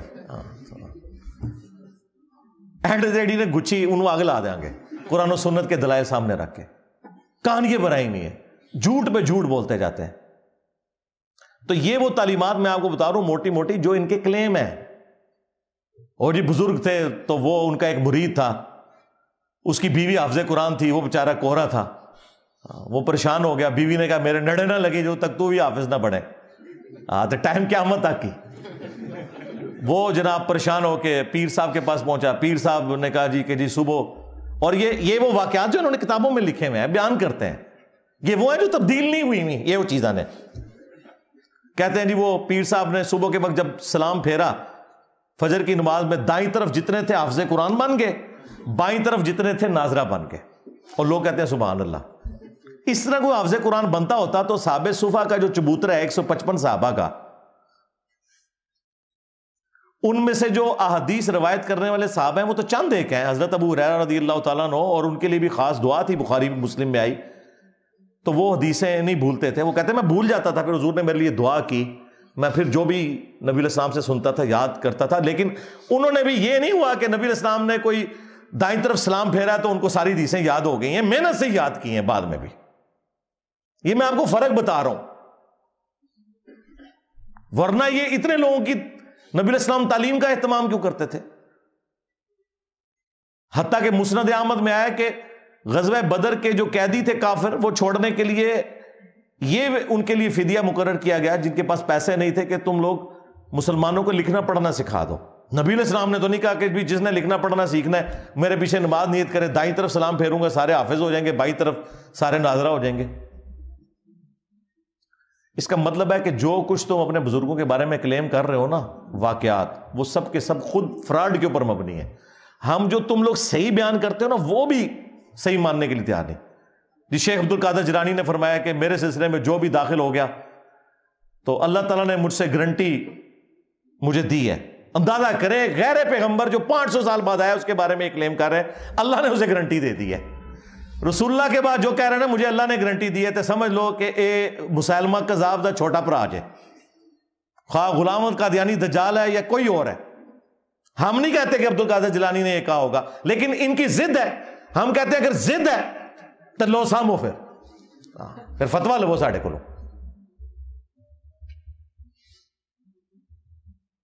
تمام اولیاء کی گردن پہ میرا پاؤں. توبہ توبہ, کیا کبھی ابو بکر عمر عثمان و علی نے یہ دعویٰ کیا کہ تمام صحابہ کی گردن پہ ہمارا پاؤں ہے؟ اور یہ آگے سبحان اللہ پڑھ رہے ہوتے ہیں. عقل کا ماتم کرے. جی میرا مرید جو ہے وہ مشرق میں ہو اور میں مغرب میں ہو اور اس کا ستر کھل جائے تو میں پہنچ جاؤں گا. میں کہا بڑو سچے قادری.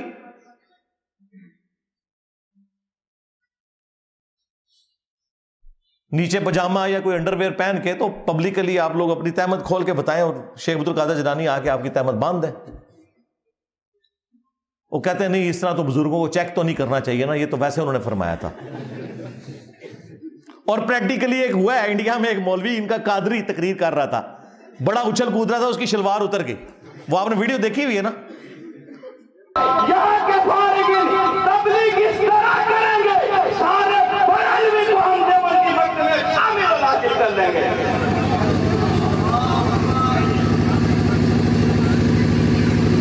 نعرہ تکبیر, نعرہ رسالت, علماء اہل سنت. اور کوئی نہیں شیخ عبد القادر جیلانی اس کی شلوار اوپر کرنے کے لیے آئے. سارے مریدوں کو جنت میں ساتھ لے جاؤں گا. اللہ کے بندو تم نے قرآن و حدیث پڑھا ہی نہیں ہوا. سورہ الشعراء میں جب وہ آیت نازل ہوئی کہ اپنے قریبی رشتہ داروں کو ڈر سنائیے, تو بخاری اور مسلم دونوں میں یہ حدیث موجود ہے. نبی علیہ السلام نے اپنے چچا عباس کو مخاطب کیا, اے نبی کے چچا عباس, میرے مال سے جو لینا ہے لے لے, اگر اللہ کے حضور پکڑا گیا تو میں تیرے کچھ کام نہیں آؤں گا. اے نبی کی پھوپھی صفیہ, میرے مال سے جو کچھ لینا ہے لے لے, اگر اللہ کے حضور تو پکڑی گئی تو میں تیرے کچھ کام نہیں آؤں گا.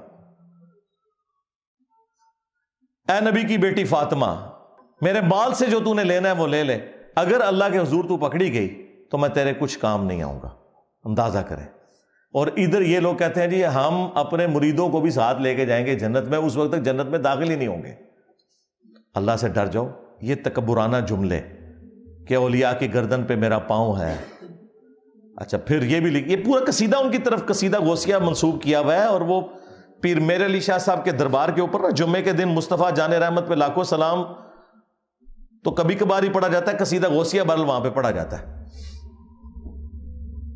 جی قیامت تک سورج جو طلوع ہوگا وہ مجھے میری اجازت سے طلوع ہوگا, مجھے بتائے گا کہ کیا کچھ ہونا ہے. پتہ نہیں کیا کچھ کہانیاں لکھی ہیں نے, مطلب وہ جو کوئی صحابی بھی نہیں سوچ سکتا اپنے بارے میں.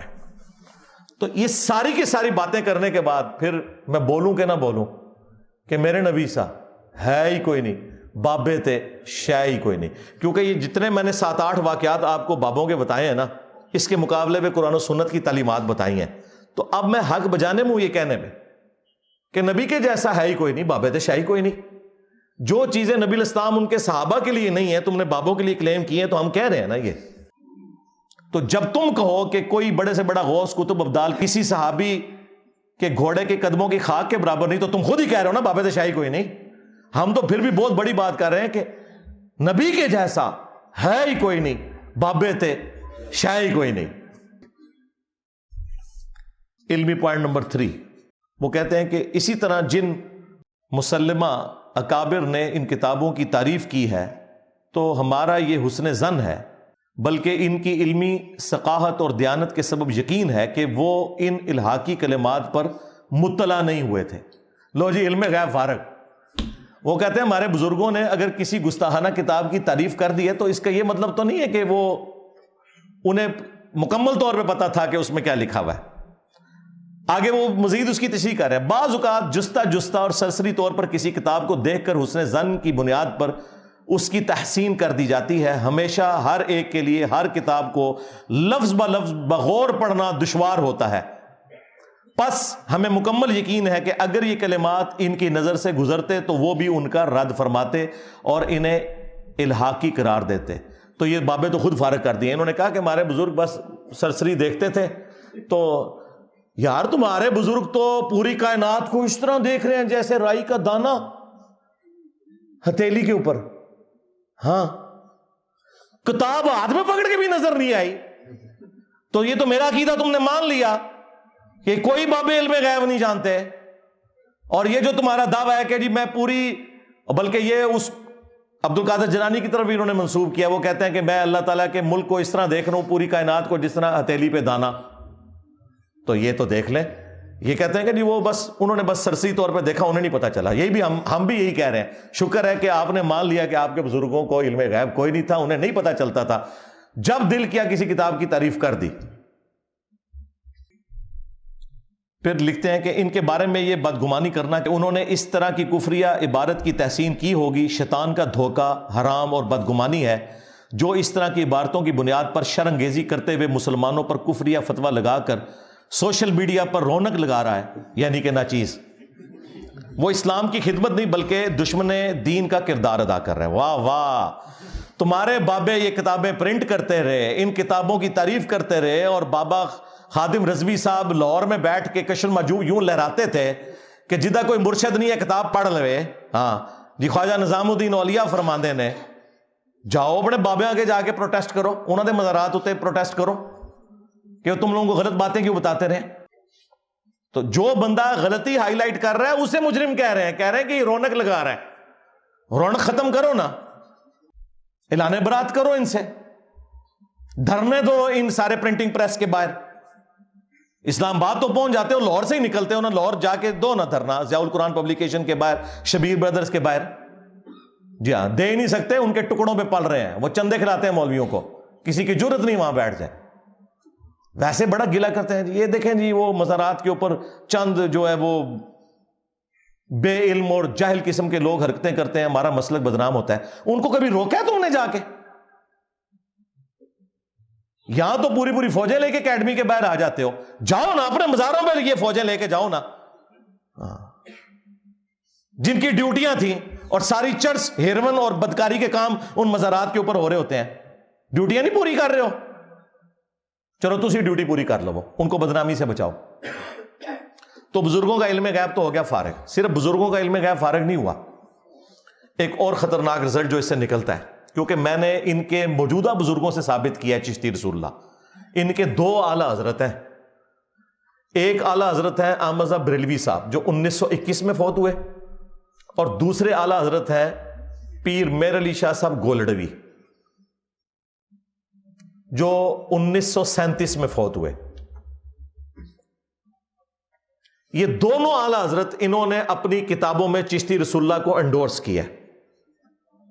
کس طرح؟ اعلیٰ حضرت نے فتاوی رضویہ میں ایک کتاب کی تعریف کی 7 سنابل، اور یہ کہا کہ یہ رسول اللہ کی بارگاہ میں مقبول ہے.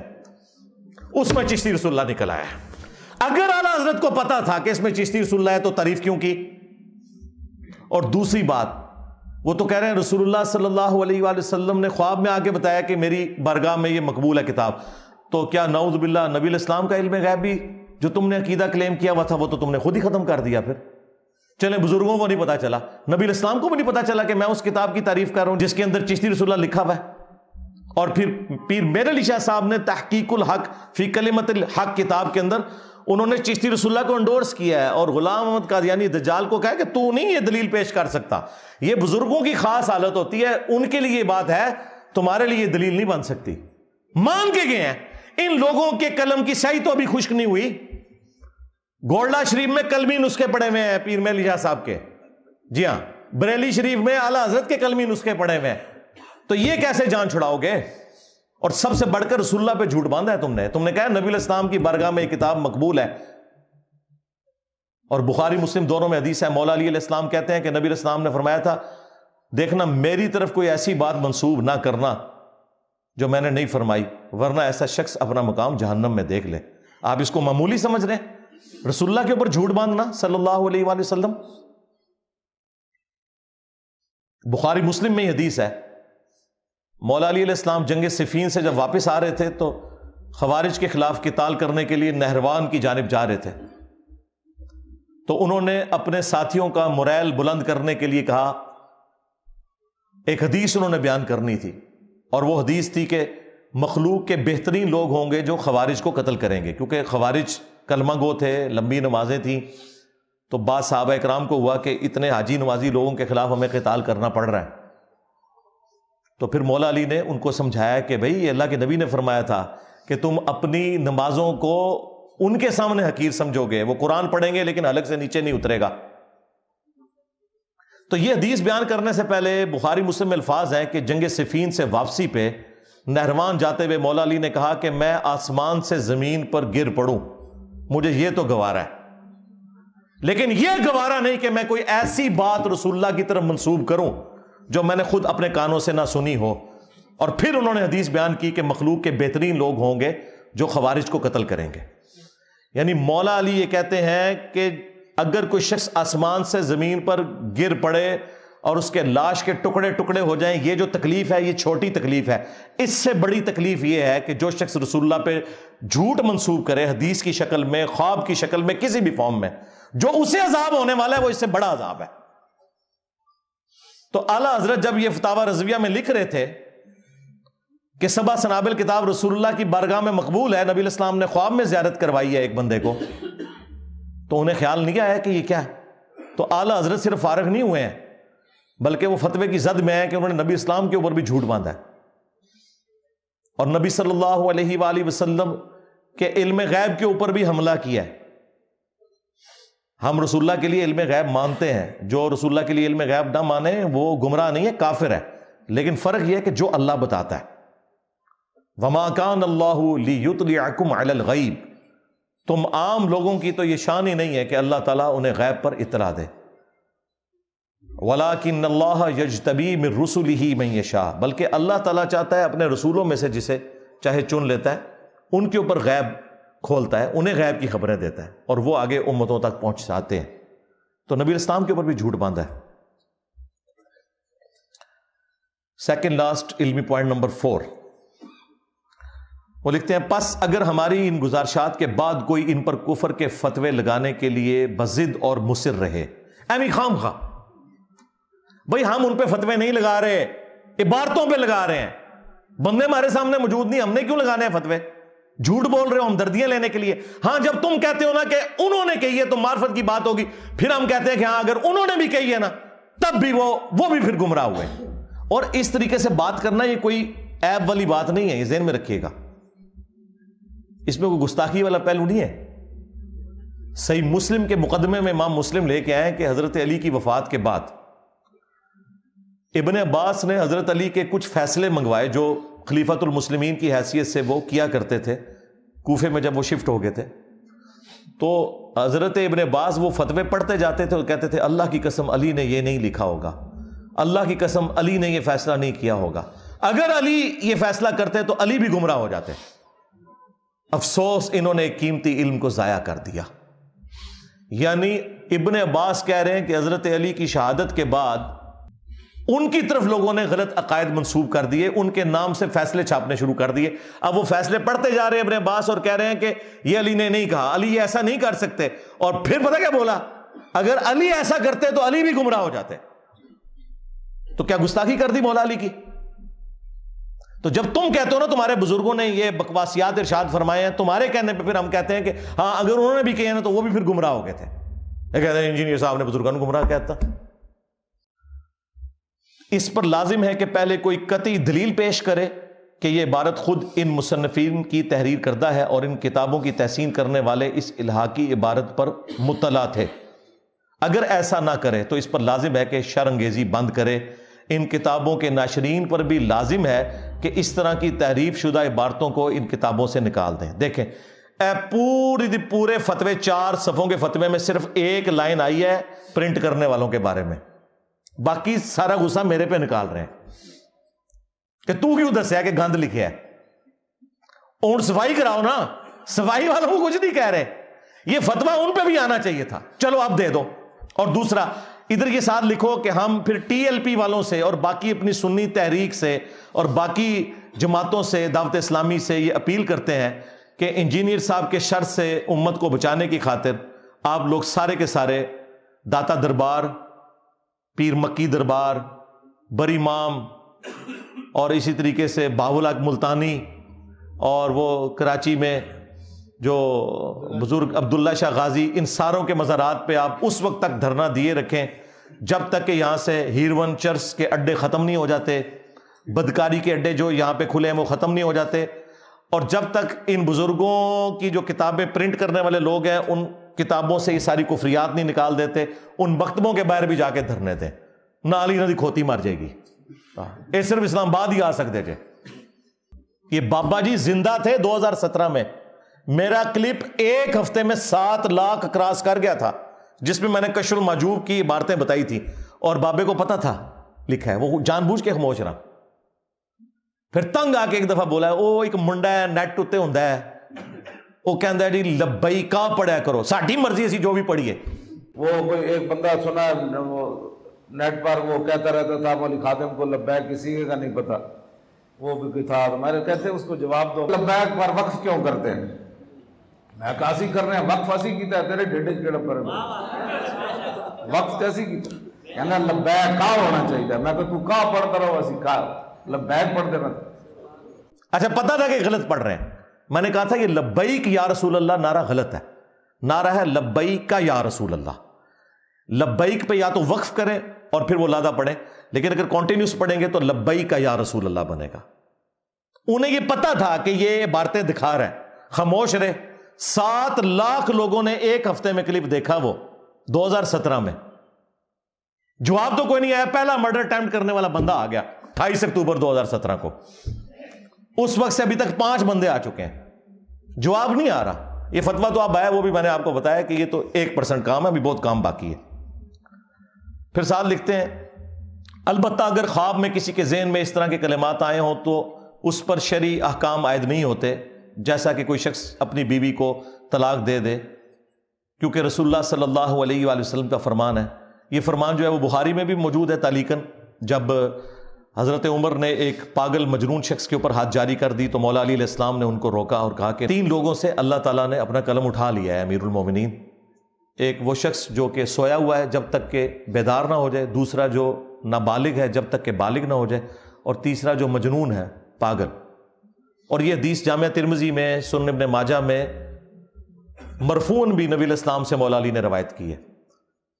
تو پھر حضرت عمر نے اپنا ڈیسیژن وہ واپس لے لیا کہ مجنون شخص کے اوپر آپ نے حد نہیں لگانی. تو یہ کہہ رہے ہیں اگر خواب میں کوئی بندہ پاگل ہے نا, یہ بڑے غیر محسوس طریقے سے انہوں نے اپنے بابوں کا دفاع کر لیا. ادھر آپ لوگوں کو سمجھ نہیں ہے وہ کیا کرنا چاہ رہے ہیں, خواب اور مجنون اور یہ وہ, تاکہ کل کو کوئی کہے کہ یار یہ آپ نے تو ڈسکس ہی نہیں کیا کہ بزرگ جب خاص حالت میں بھونکتے ہیں نا تو وہ عین شریعت کے مطابق ہوتا ہے, وہ تو آپ نے ڈسکس ہی کوئی نہیں کیا اس میں. یہ ان کا تصوف کا بنیادی عقیدہ ہے شتیہات کے نام کے اوپر. بونگیاں, شطحیات, عربی میں شطحیات, جو ہوش میں نہ ہو بندہ بول دے. لیکن شطحیات بھی جو تصوف کی تھی وہ اللہ سے متعلق ہیں.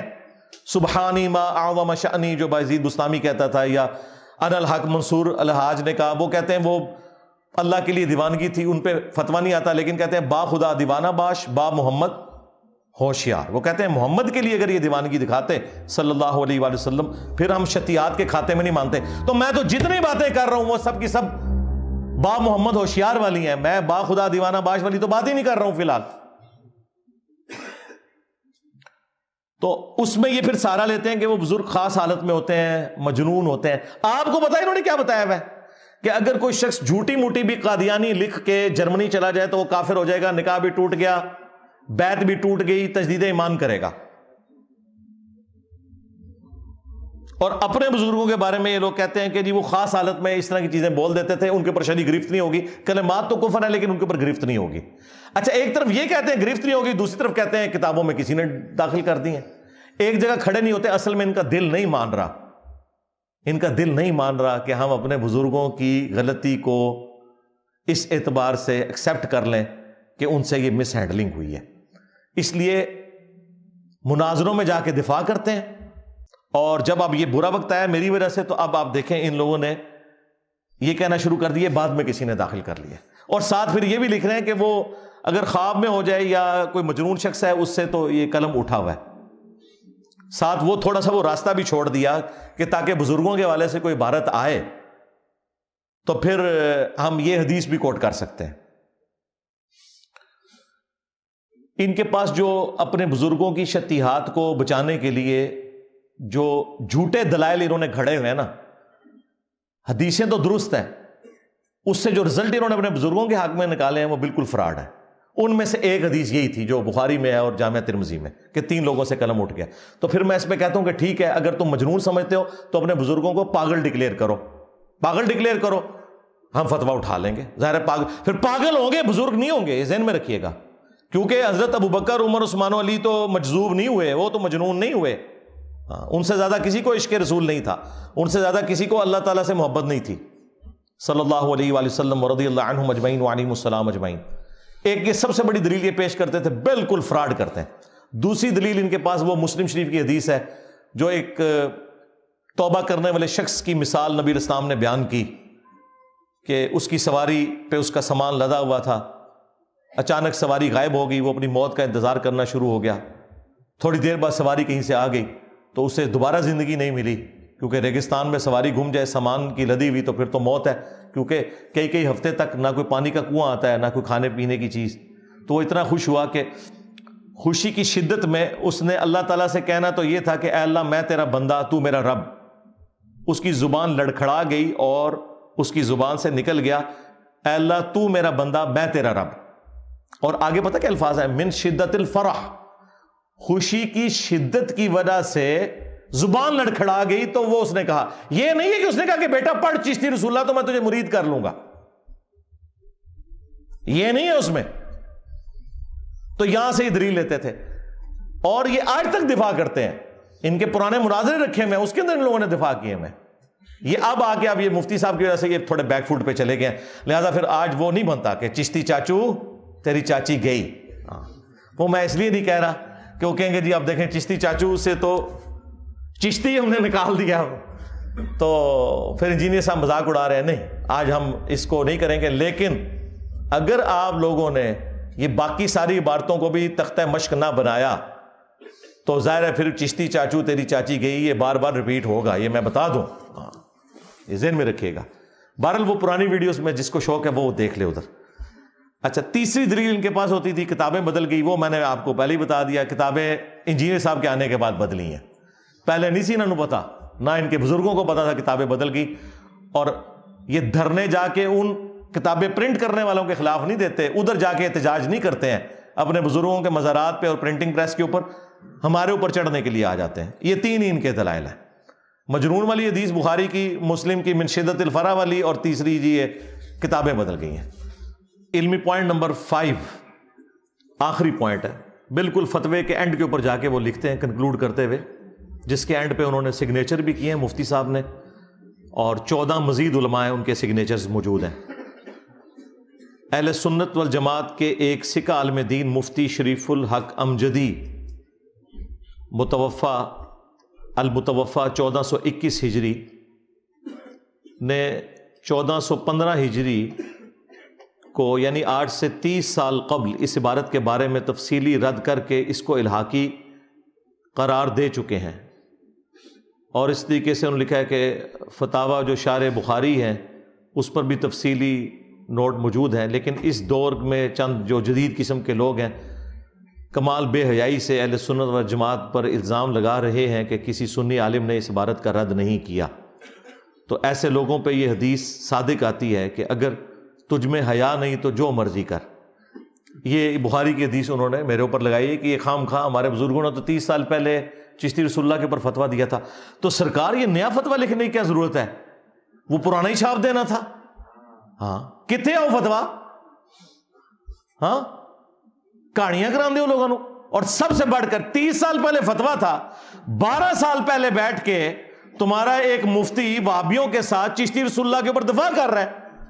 اور آج ایک جو چھوٹو ہے جو کہتا ہے کہ جی یہ کتابیں بدل گئی ہیں، وہ چھوٹو تو پیچھے بیٹھ کے سبحان اللہ پڑھ رہا تھا، بار بار سبحان اللہ. خواجہ نے کیا فرمایا؟ سنو کہ میں کون ہوں اور کیا ہوں. محمد الرسول اللہ صلی اللہ علیہ وسلم کے دربار کے کمینے غلاموں میں سے ایک ہوں. اور پھر وہ دفاع کر رہے ہیں جی وہ خواجہ نے اینڈ پہ کہا کہ میں کیا ہوں، رسول اللہ کے کمینے غلاموں میں سے ایک ہوں. وہ پیچھے سے کہتے ہیں سبحان اللہ. تو اس کے اوپر ہمارے ایک اسٹوڈنٹ نے نیچے لکھا تھا واقعی تو کمینہ ہی نکلے آئے. وہ کہتا ہے نا میں رسول اللہ کے کمینے غلاموں میں سے ایک ہوں، تو کمینہ نکلا ہے. کمینہ شخص یہ حرکت کر سکتا ہے کہ اپنے نام کا کلمہ پڑھوائے. تو دیکھیں کہتے ہیں جی 30 سال پہلے کا فتویٰ تو یہ ابھی لکھنے کی کیا ضرورت تھی، اسی کو رینیو کر کے چھاپ دینا تھا. کہانیاں کرواتے ہو. چلیں وہ 30 سال پہلے تھا تو 15 سال پہلے تو تم لوگ مناظرے کر رہے ہو اور ان کے اندر دفاع کر رہے ہو ان عبارتوں کا کہ وہ خاص حالت تھی شتیہات، جو میں نے پہلے بھی بتا دیا. اب آخر میں جو میں نے گزارش کرنی تھی کہ ہمیں اب تھانوی رسول اللہ کے اوپر بھی فتویٰ چاہیے، کیونکہ ہمیں بقول آپ کے شیطان وسوسے دلاتا ہے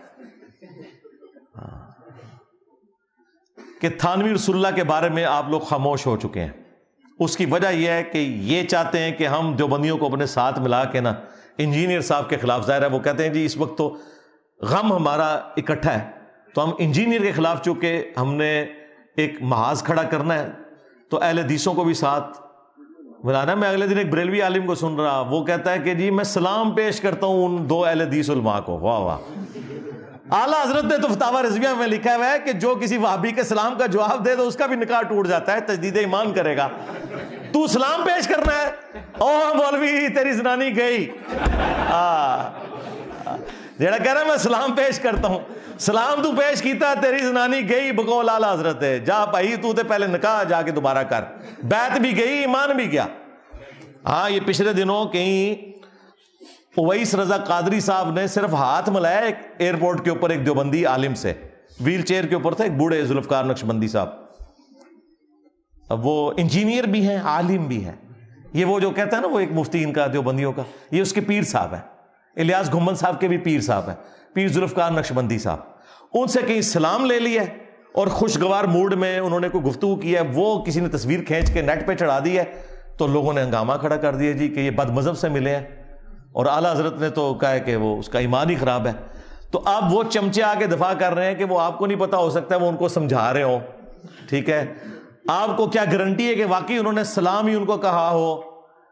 وہ کہتے ہیں ہم نہیں مان سکتے. اور پھر وہ ساتھ میں اینڈ پہ یہ بھی کہہ رہے ہیں کہ دیکھیں ہمارے علماء کا کام ہے جب اس قسم کی حرکت کریں تو عوام کو سیٹسفائی کیا کریں، کیونکہ آپ لوگ جب بد مذہبوں سے سلام لیتے ہیں تو وہ لوگ پھر سمجھتے ہیں کہ آپ بھی بد مذہب ہو گئے ہیں. اور یہ لوگ تو سلام کرنے کے قائل نہیں تھے. تو تھانوی رسول اللہ پہ بھی مجھے چاہیے، کیونکہ تھانوی رسول اللہ والا جو واقعہ ہے اس کے اندر ایکچولی تھانوی کے اس مرید نے خواب میں بھی پڑھا ہے تھانوی رسول اللہ، پھر بیداری میں بھی پڑھا ہے، اور ساتھ یہ بھی پڑھا ہے اللہم صلی علی نبینا اشرف علی، نعوذ باللہ.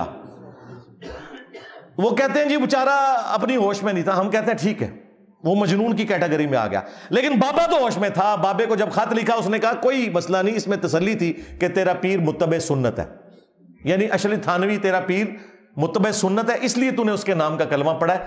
کوئی نہیں تسلی تھی. مجھے بتائیں عام مسلمان کو بھی کوئی شخص کہنا میں آج خواب میں تیرے نام کا کلمہ پڑھ رہا تھا اور بیداری میں بھی میری زبان لڑکھڑا گئی، تو عام بندہ بھی کہے گا توبہ کر اوئے، جان چھاڑو میری منوی نال کدھر جہنم وچ لینڈ کے جائیں گا تو. لیکن یہ ان کی دیدہ دلیل، کہتے ہیں نہیں تسلی تھی. تھانوی رسول اللہ پہ بھی فتویٰ چاہیے مفتی منیب صاحب، کیونکہ آپ آج کل تقی عثمانی صاحب کے ساتھ ایک سٹیج پہ بیٹھے ہوتے ہیں. پھر میں تکاں گا تو کس طرح اپنے سٹیج پہ بلا دینے ہو، ہاں کدے نہیں بلان لگے. تو یہ مجھے یقین ہے کہ اس معاملے میں انہوں نے مجرمانہ خاموشی اختیار کی ہوئی ہے. چشتی رسول اللہ کے بعد تھانوی رسول اللہ پہ فتویٰ آنا چاہیے. کیوں؟ یہ کہتے ہیں جی ہم اہل سنت و جماعت کے کسٹوڈین ہیں، جہاں کہیں گستاخیاں ہوں گی ہمارا کام ہے کہ ہم ان گستاخیوں کے اوپر دھرنے بھی دیں گے، بولیں گے بھی. تو تھانوی رسول اللہ تو گستاخی ہوئی بھی ہے نا، اس پہ بھی فتویٰ چاہیے.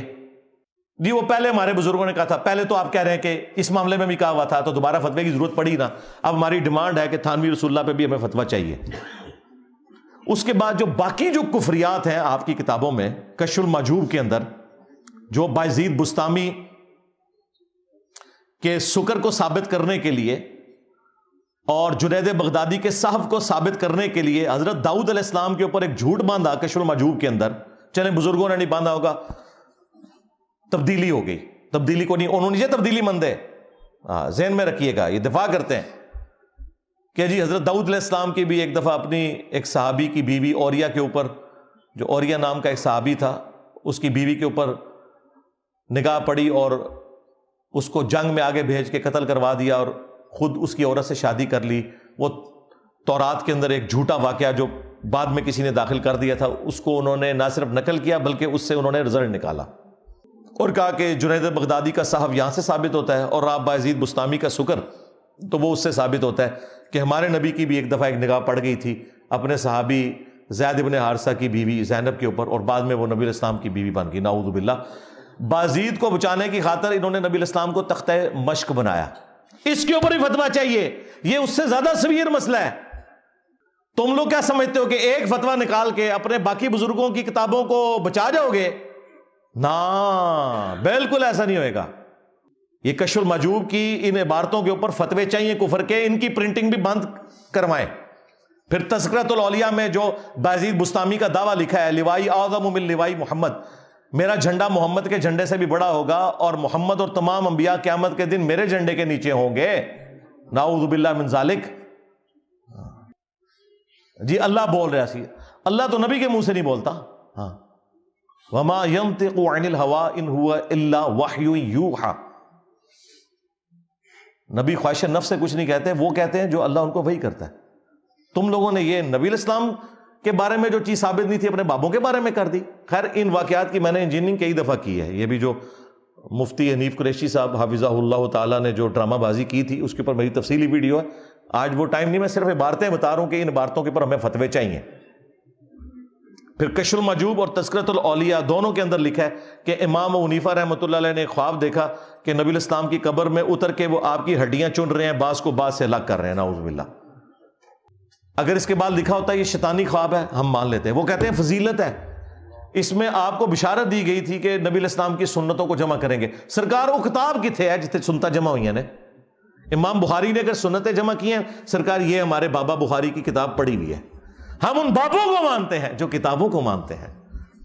جو کتابوں کے غدار ہیں ان بابوں کو نہیں مانتے. تو امام ابو حنیفہ رحمۃ اللہ علیہ پہ جو تم نے یہ جھوٹا خواب منسوب کیا کشف المحجوب میں، تذکرۃ الاولیاء میں، دونوں میں، تو یہ تو گستاخانہ خواب ہے. نبی الاسلام کی کیا قبر مبارک میں ہڈیاں ہیں؟ نعوذ باللہ. تم نے تو حیات النبی کا جو عقیدہ ہے اس کے اوپر خود قاتلانہ حملہ کر دیا ہے. تم نے لوگوں کو کیا عصمت انبیاء کی تبلیغ کرنی ہے؟ تو یہ شیطانی خواب ڈکلیئر کرو گے، اس سے فضیلت نہیں. نبی علیہ السلام کے بارے میں اگر اس طرح کا خواب اللہ تعالیٰ نے دکھانا ہوتا تو یہ دکھاتا کہ امام ابو حنیفہ نبی علیہ السلام کے برتن جمع کر رہے ہیں، آپ کا کرتا، آپ کا عصا مبارک، ہڈیاں قبر میں اتر کے. توبہ توبہ توبہ. اس کے اوپر بھی ہمیں فتویٰ چاہیے. باقی میں نے 19 گستاخانہ عبارتیں ہائی لائٹ کی ہیں، سب پہ فتویٰ چاہیے، خواہ وہ دیوبندیوں کی ہوں، خواہ بریلویوں کی، خواہ وہابیوں کی، کیونکہ یہ ہمارا مشترکہ مسئلہ ہے. یہ نہ کریں کہ دیوبندیوں کے بارے میں آپ خاموش ہو جاتے ہو تاکہ انجینئر کے خلاف ہم ان کو یوز کر سکیں. یہ بیچ میں ان کی مکاری یہ ہوتی ہے، تب یہ ایک پلیٹ فارم پہ اکٹھے ہوئے ہوتے ہیں. وہ کہتے ہیں کہ ٹھیک ہے تم نے ہمیں کچھ نہیں کہنا، ہم نے تمہیں کچھ نہیں کہنا. ساری عبارتوں میں فتوے چاہیے. اندھا دھند پیروی کا انجام 2009 میں پرنٹ ہوا تھا، 14 سال پہلے، اور اسی کو میں نے پھر 2013 میں 23 فروری 2013 کو 71B مسئلہ ریکارڈ کروایا تھا. انڈیا اور پاکستان کے بزرگوں کی 19 گستاخانہ عبارات کا تحقیقی جائزہ. اس میں میں نے وہ 19 عبارتیں ڈسکس کی ہیں. ہر عبارت کے اوپر فتویٰ چاہیے. اس میں سے ورسٹ ترین عبارتیں میں نے آپ کو یہ 4 بتا دی ہیں. تھانوی رسول اللہ والی، اور اس کے بعد یہ صحو اور سکر والی، نعوذ باللہ من ذالک، اور اس کے بعد جو لوائی اعظم من لوائی محمد، میرا جھنڈا محمد کے جھنڈے سے بڑا ہوگا، نعوذ باللہ من ذالک. اور آخر میں جو نبی الاسلام کی قبر مبارک سے ہڈیاں جمع کر رہے ہیں، نعوذ باللہ، خواب دکھایا گیا. یہ خواب شیطانی خواب ہوتا، ہم مان لیتے کہ ٹھیک ہے کوئی گرفت نہیں. جب تم اسے رحمانی خواب بنا کے پیش کرو گے تو ہم کہیں گے گستاخانہ خواب ہے، تم نبی الاسلام کے اوپر جھوٹ باندھ رہے ہو اور امام حنیفہ کے اوپر بھی جھوٹ باندھ رہے ہو. تو یہ میری وہ آخری گزارش تھی. اور وہ سیکرٹ جو میں نے کہا تھا، وہ سیکرٹ یہ ہے کہ یہ میں نے سب کچھ کیوں کیا. میرے پاس ایک راستہ تھا کہ میں قرآن و سنت سے دلائل پیش کرتا، جو اکثر لوگ ہمیں مشورہ دیتے ہیں، جو ممی ڈیڈی قسم کے علماء ہیں، خود ان سے کام ہوتا نہیں ہے، ہمیں مشورے دیتے ہیں.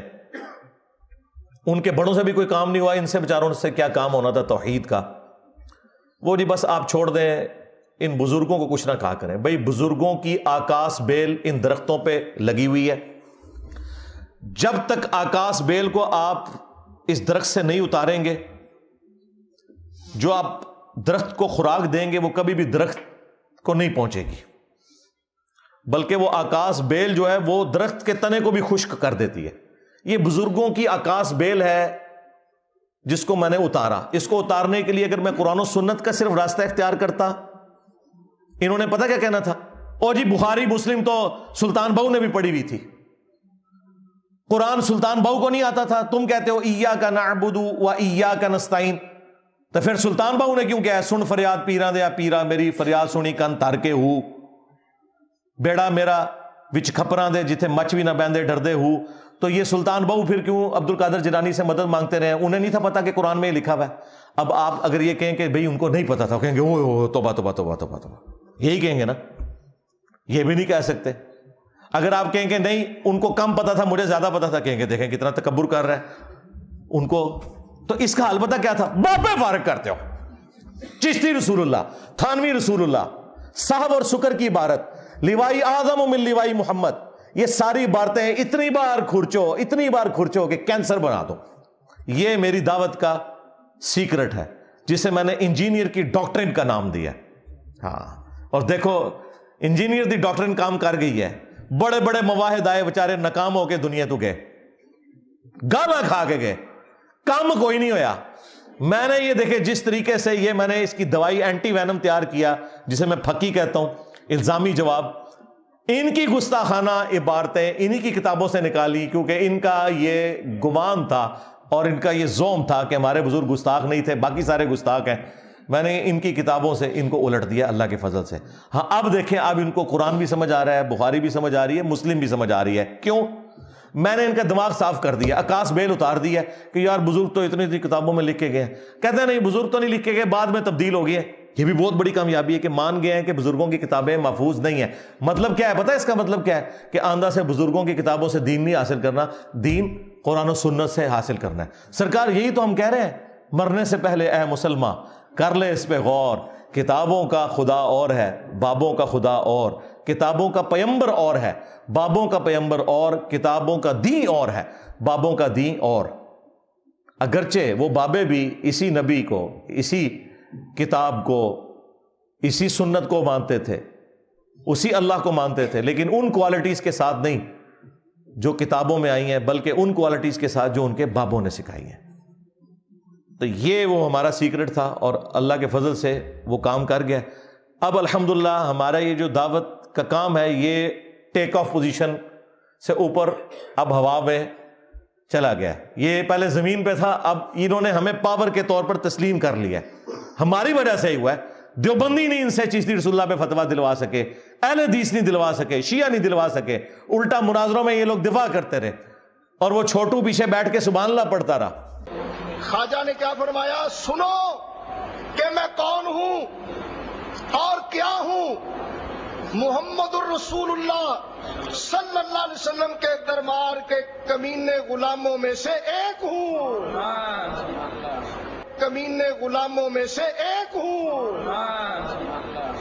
کمینے غلاموں میں سے ایک ہوں. اہل حدیث نہیں کام کروا سکے، انجینئر صاحب نے کروا لیا. تو آپ پھر پتہ چلا کہ باباؤں کے بابا کون ہیں.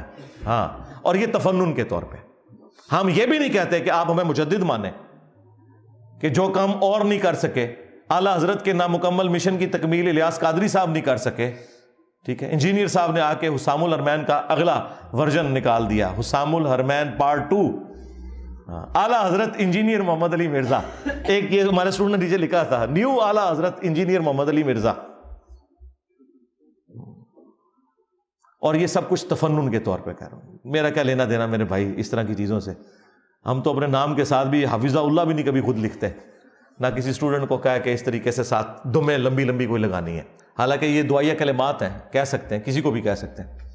لیکن یہ الحمدللہ یہ فتوے کے اوپر میرا ریبٹل آنا ضروری تھا، کیونکہ جب ہم ان کو گستاخانہ عبارتوں کے اوپر کرٹیسائز کرتے تھے، اب ان کی طرف سے فتویٰ آیا، تو یہ میری اخلاقی دینی ذمہ داری تھی کہ میں اس فتوے کو اپریشیٹ کرتا، اور نہ صرف اپریشیٹ کرتا، جو اس کے اندر لوپ ہولز ہیں ان کو بھی ہائی لائٹ کرتا. اور مستقبل کے لیے ان کو میں چھوڑوں گا نہیں، اس لیے کہ یہ صرف ایک عبارت کے اوپر فتویٰ ہے، اب بھی کام بہت باقی ہے. ہاں، اعلیٰ حضرت نے بھی 5 عبارتیں نکالی تھی نا حسام الحرمین میں، ایک پہ تو فتویٰ نہیں نہ دیا، 5 تھیں. ویسے تو ابھی اعلیٰ حضرت کی اگر میں زبان میں بات کروں تو مجھے ان سے پتہ کیا کہلوانا چاہیے اینڈ پہ، کہ تم کہو کہ آج تک جتنے لوگوں نے اسے پرنٹ کیا، ہاں، جتنے لوگوں نے ان کتابوں کی تعریف کی، جتنے لوگوں نے اس کے اوپر مناظرے لڑے، وہ سب کے سب کافر، ان کے کفر میں شک کرنے والا بھی کافر، سارا فرقہ ہی فارغ ہو جائے گا. کسی نہ کسی درجے میں کوئی نہ کوئی چین جڑ جائے گی پیچھے جا کے، کیونکہ اعلیٰ حضرت نے اسام الارمین میں اسی طریقے سے لکھا ہے. لیکن ہم صرف عبارتوں کے اوپر بات کرتے ہیں. باب اللہ کے پاس جا چکے، وہ اللہ کو خود جواب دے ہوں گے. اگر انہوں نے یہ کہا ہے بھگتیں گے، اگر نہیں کہا اللہ کے حضور بری ہیں بالکل. لیکن ہم نے ان کی وکالت نہیں کرنی. ہمیں کوئی چیز پابند نہیں کرتی کہ ہم رسول اللہ صلی اللہ علیہ وآلہ وسلم اور ان کے اہل البیت اور ان کے صحابہ کرام علیہم رضوان اور جو ثقہ تابعین ہے یا اس کے بعد جو آنے والے محدثین ہیں جو ایگریڈ اپان صحیح العقیدہ ہیں، ان کو چھوڑ کے باقی لوگوں کا کہیں دفاع کریں. ہمیں کوئی چیز مجبور نہیں کرتی. ان لوگوں کا ہم دفاع اس لیے کرتے ہیں کہ ان کی بزرگی مسلمہ ہے. ان لوگوں کی بزرگی ان کے نزدیک مسلمہ ہے. ہمارے نزدیک اس لیے نہیں ہے کہ ان بزرگوں کا تعارف ہی یہ کتابیں تھیں، یہ کتابی فراڈ نکل آئیں، الحاقی باتیں نکل آئیں، سب کچھ ختم ہو گیا. صلو علی محمد وآل محمد، اللہم صلی علی محمد وعلی آل محمد واصحاب محمد وازواج محمد وامت محمد اجمعین الی یوم الدین. آمین.